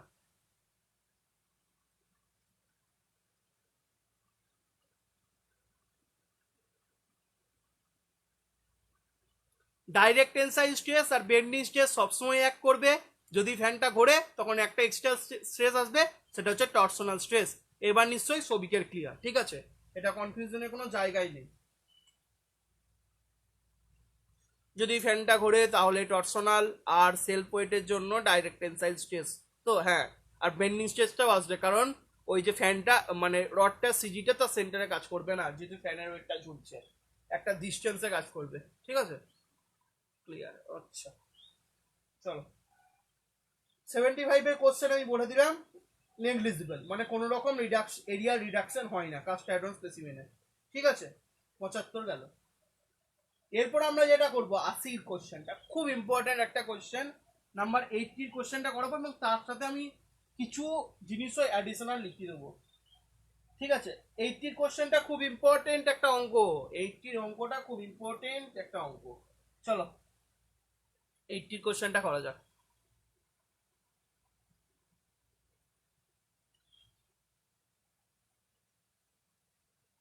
আগের কোশ্চেনটা যেগুলো পড়ালাম সিলিং ফ্যানের, তোমাদেরকে আমি ওই স্ট্রেনগুলো অলরেডি পড়িয়ে দিয়েছি। যারা এখন নতুন ভিডিও দেখছো, যেমন বিক্রম, বুঝতে পারবে না, কিন্তু বিক্রম আগের ভিডিওগুলো দেখো, তারপর লাইভ ক্লাস করো, তোমার বুঝতে সুবিধা হবে, তাছাড়া বুঝতে কিন্তু পারবে না আগের ভিডিওগুলো না দেখবে। তো এখানে যেগুলো বলেছে 80 কোশ্চেনটা একটা অঙ্ক আছে, ঠিক আছে, তো অঙ্কটা দেখা যাক কি বলেছে। প্রথমে অঙ্কটা লিখে ফেলি, তারপর অ্যান্সারটা আলাদা করে করবো। বলেছে if modulus of elasticity of steel, মানে ইএস দিয়ে বলেছে, ইএস সমান 3 ইন্টু ইএল, মানে modulus of elasticity of steel, অ্যালুমিনিয়ামের মডিউলাস অফ ইলাস্টিসিটি 3 গুণ, দেন দিয়ে কমা দিয়ে বলেছে দ্য স্ট্রেস ইন স্টিল, এটা আমাকে বার করতে হবে, দ্য স্ট্রেস ইন স্টিল এটা বার করতে হবে, of a composite bar, composite bar খুব একটা important topic. Composite bar, composite bar made of aluminium steel, made of aluminium steel, composite bar made of aluminium, made of aluminium and steel, এখানে একটা and হবে, made of composite bar made of aluminium and steel strips, aluminium steel strips, each having a cross sectional area 300 millimeter square and subjected to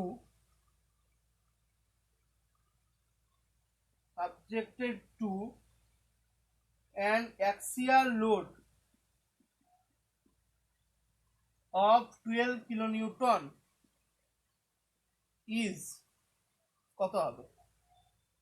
তো আমাকে এগুলো বলে দিয়েছে, কি কি বলে দিয়েছে, আমাকে বার করতে হবে স্ট্রেস ইন স্টিল, আমাকে বার করতে হবে কি স্ট্রেস ইন স্টিল, এটা আমাকে বার করতে হবে। কি কি বলে দিয়েছে? বলে দিয়েছে যে ইএস ইকুয়াল টু 3EAL, এই একটা জিনিস বলে দিয়েছে। কম্পোজিট বার একটা কথা বলে দিয়েছে, ক্রস সেকশন এরিয়া, দুটোরই ক্রস সেকশনাল এরিয়া বলে দিয়েছে 300 মিলিমিটার স্কোয়ার। আর কি বলে দিয়েছে? আমার লোড মানে পিটা বলে দিয়েছে 12 কিলো নিউটন। এই কটা আমার ইনফরমেশন দেওয়া আছে। তাহলে 1 নম্বর ইনফরমেশন এটা, 2 নম্বর ইনফরমেশন এটা, 3 নম্বর ইনফরমেশন এটা। তো আমাকে কি কি কি বার করতে হবে? স্ট্রেস ইন স্টিল বার করতে হবে। তাহলে আমাকে বার করতে হবে, তাহলে আমি যেগুলো ইনফরমেশন বলে দিয়েছে সেগুলো আমি লিখে নিই আগে। অঙ্ক করার এটাই নিয়ম, যা যা ডাটা গিভেন করবে সেগুলো প্রথমে লিখে নিতে হয়।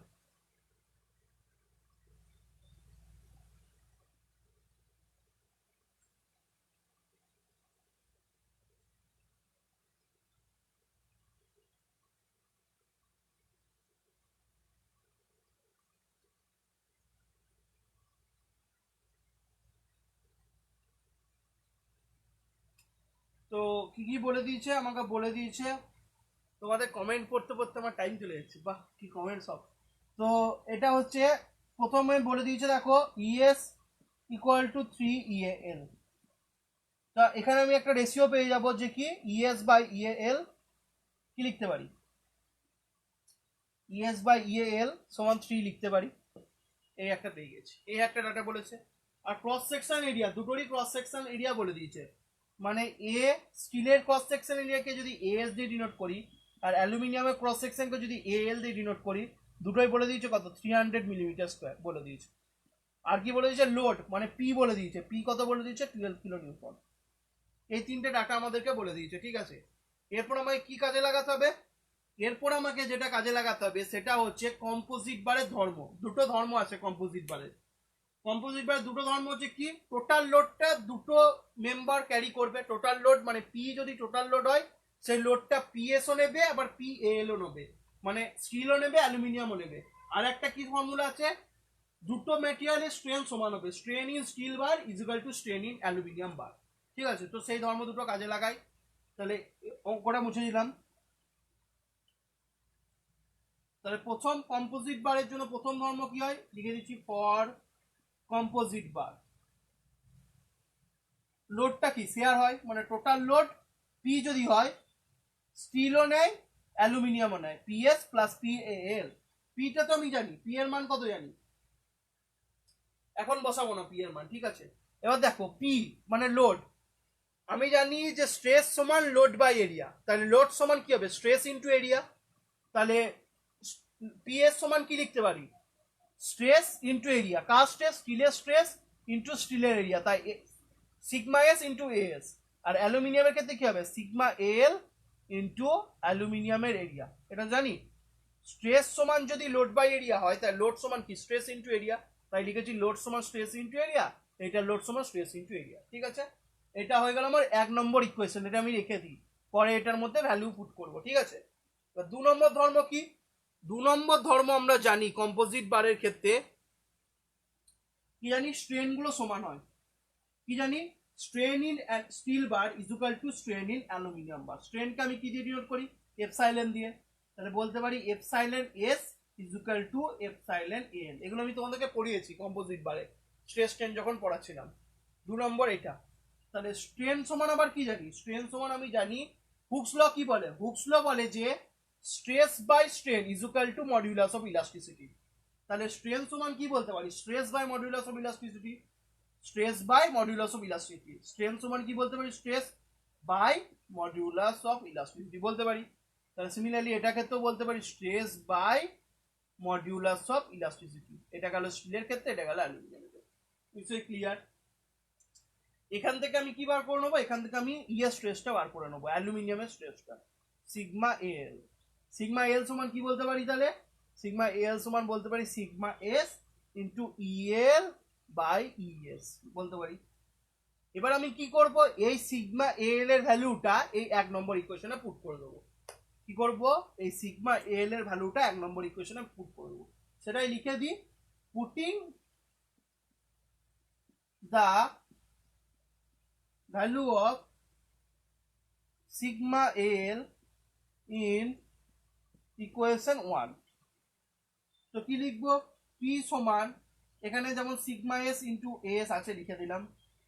সিগমা এল এর জায়গায় কি বসাবো? সিগমা এল এর জায়গায় এই sigma S into EL by ES বসিয়ে দেবো।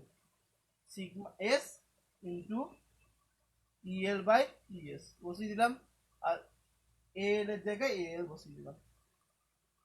যেমন এখানে সিগমা এল এর জায়গায় জাস্ট এই মানটা পুট করে দিলাম, আর এখানে যেমন এল আছে এমন তেমনই করে দিলাম। ঠিক আছে? এবার দেখো সব মান জানো। পি এর মান কত পেয়েছিলে? 12 কিলো নিউটন। 12 কিলো নিউটন বলতে 12 into 10 cube Newton. Sigma S তুমি বার করবে, রেখে দিলে। এস এর মান তুমি জানো 300 মিলিমিটার স্কোয়ার, লিখেছিলাম। সিগমা এস তুমি বার করবে, লিখে দিলাম। ইএল বা ইএস দেখো আমি আগে পড়েছিলাম কি, আগে একটা রেখেছিলাম অনুপাত, ইএস বাই অনুপাতটা দেখো, ইএস বাই ইএল এর রেশিও পড়েছিলাম 3। তাহলে উল্টো হয়ে গেলে কি হয়ে যাবে? ইএল বাই ইএস এর রেশিও কি যাবে? উল্টে যাবে, 1/3 হয়ে যাবে। তাহলে ইএল বাই ইএস কি বসাবো? 1/3 বসাবো। আর এল মানে অ্যালুমিনিয়ামের এরিয়া কত ছিল? 300। তাহলে এখান থেকে 12 ইন্টু 10 কিউব। দেখো সিগমা এস দুটোতেই কমন, সিগমা এস কমন নিয়ে নাও। কমন নিলে এটার মধ্যে কত পড়ে থাকে? এটার মধ্যে পড়ে থাকে 300, আর এটার মধ্যে কি 1/3 ইন্টু 300 মানে 100 কেটে গেল, তাহলে 100 পড়ে থাকলো। 3কে 300 দিয়ে কাটাকুটি যায়, তাহলে হয়ে গেল কি সিগমা এস ইন্টু 400। তাহলে সিগমা এস ইন্টু 400, তাহলে সিগমা এস সমান কি হবে? 12 ইন্টু 10 কিউব বাই 400। কাটাকুটি করো, অ্যান্সার আসবে 30 নিউটন পার মিলিমিটার স্কোয়ার, মানে MPa. 30 MPa will be the answer. আশা করছি তোমাদের কাছে ক্লিয়ার। ক্লিয়ার তো? কম্পোজিট বারে দুটো ফর্মুলা কাজে লাগালাম। ফার্স্ট কম্পোজিট বারে দুটো ফর্মুলা কাজে লাগালাম। একটা ফর্মুলা হচ্ছে টোটাল লোডটা দুভাবে শেয়ার করবে, পি সমান পিএস প্লাস পিএল।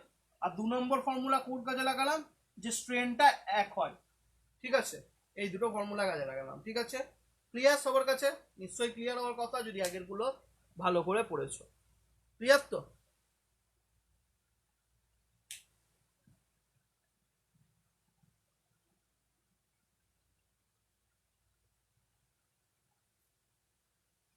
ক্লিয়ার তো সবার কাছে?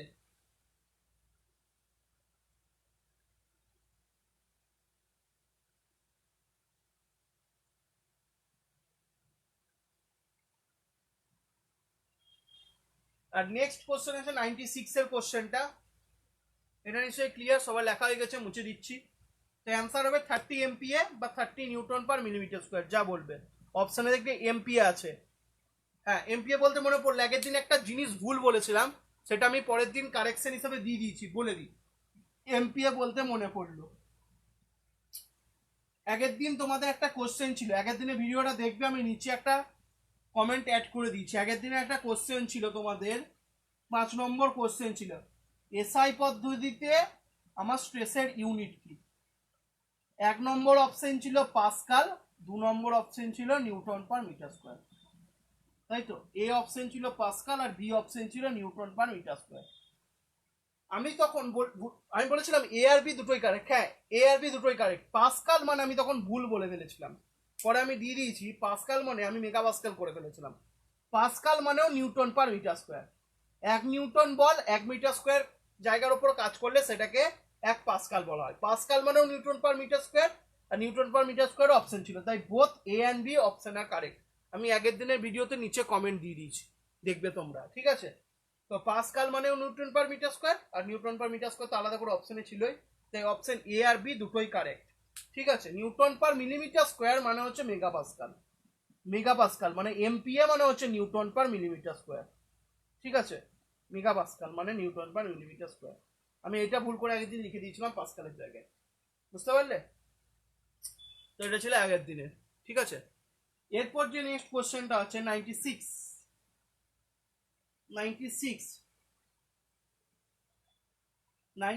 এর কোশ্চেন কি বলেছে? 96 এর কোশ্চেন বলেছে যে the property of metal which makes it fit for cutting tools even at high temperature is called. আমি লিখেই দিই কোশ্চেনটা বলেছে the property of metal which makes it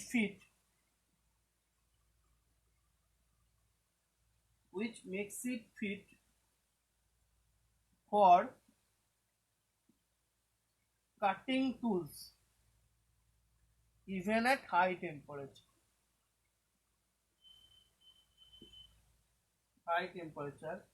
is called, কি বলা হয়? মেটালের সেই প্রপার্টিটাকে কি বলা হয়? মেটালের সেই প্রপার্টিটাকে রেড হার্ডনেস বলা হয়। কি বলা হয়? মেটালের সেই প্রপার্টিটাকে রেড হার্ডনেস বলা হয়। মানে যে প্রপার্টির জন্য কোনো একটা মেটাল উচ্চ তাপমাত্রায় কোনো একটা অন্য মেটালকে কাটতে পারে, সেই তাপমাত্রাটাকে বলা হয় রেড হার্ডনেস।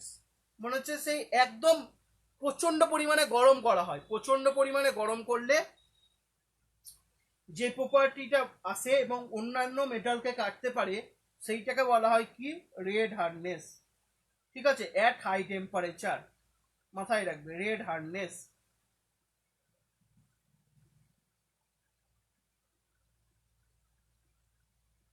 এক কথায় red hardness is hardness of material at high temperature, ঠিক আছে। Hardness of material at high temperature.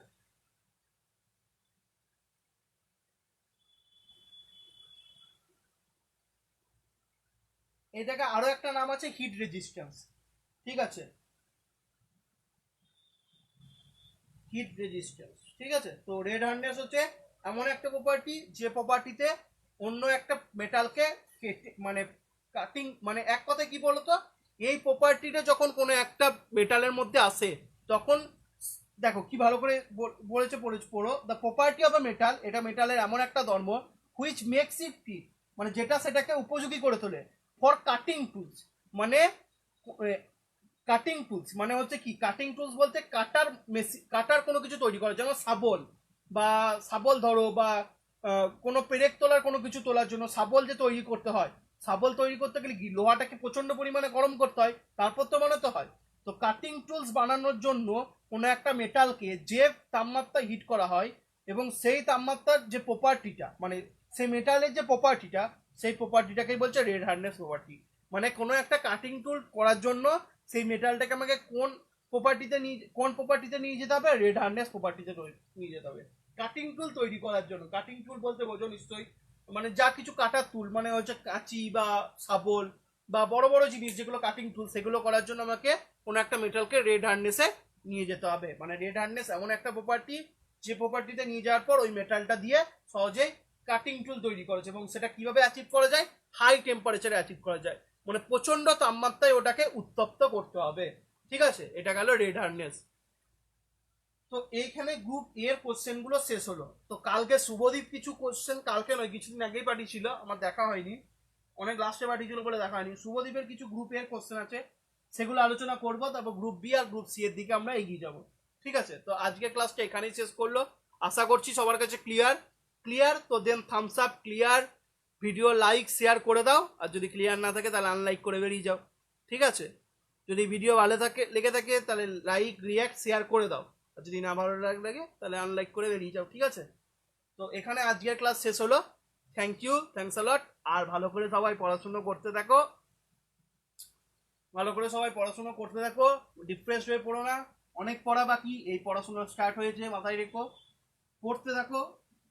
আর সবসময় মাথার মধ্যে পড়াশুনো নিয়ে বলবো যে মাথার মধ্যে সবসময় যে কোনো যখন গেম বা খেলা বা পড়াশুনোর ক্ষেত্রে কাজ করবে তখন তিনটে প্ল্যান রাখবে, plan A, plan B, plan C.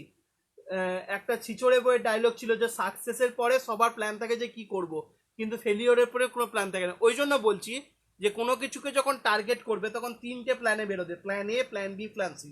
Plan A যদি ফেল করে তাহলে প্ল্যান বিতে মুভ করবে, প্ল্যান বি ফেল করলে প্ল্যান সি, তারপরে প্ল্যান ফেল করতে পারে না। তো সবসময় তিনটে প্ল্যানে কাজ করবে, এ বি সি। আমি তো তাই করি, তিনটে প্ল্যানে কাজ করি, A B C. A fail করলে বিতে যাব, বি ফেল করলে সিতে যাব। তো সবসময় তিনটে প্ল্যানে কাজ করবে, মানে তিনটে অপশন খুলে রাখবে মাথার মধ্যে, একটা অপশন খুলে রাখবে না। একটা অপশন খুলে রাখলে মাথার মধ্যে চাপ কাজ করবে, ঠিক আছে?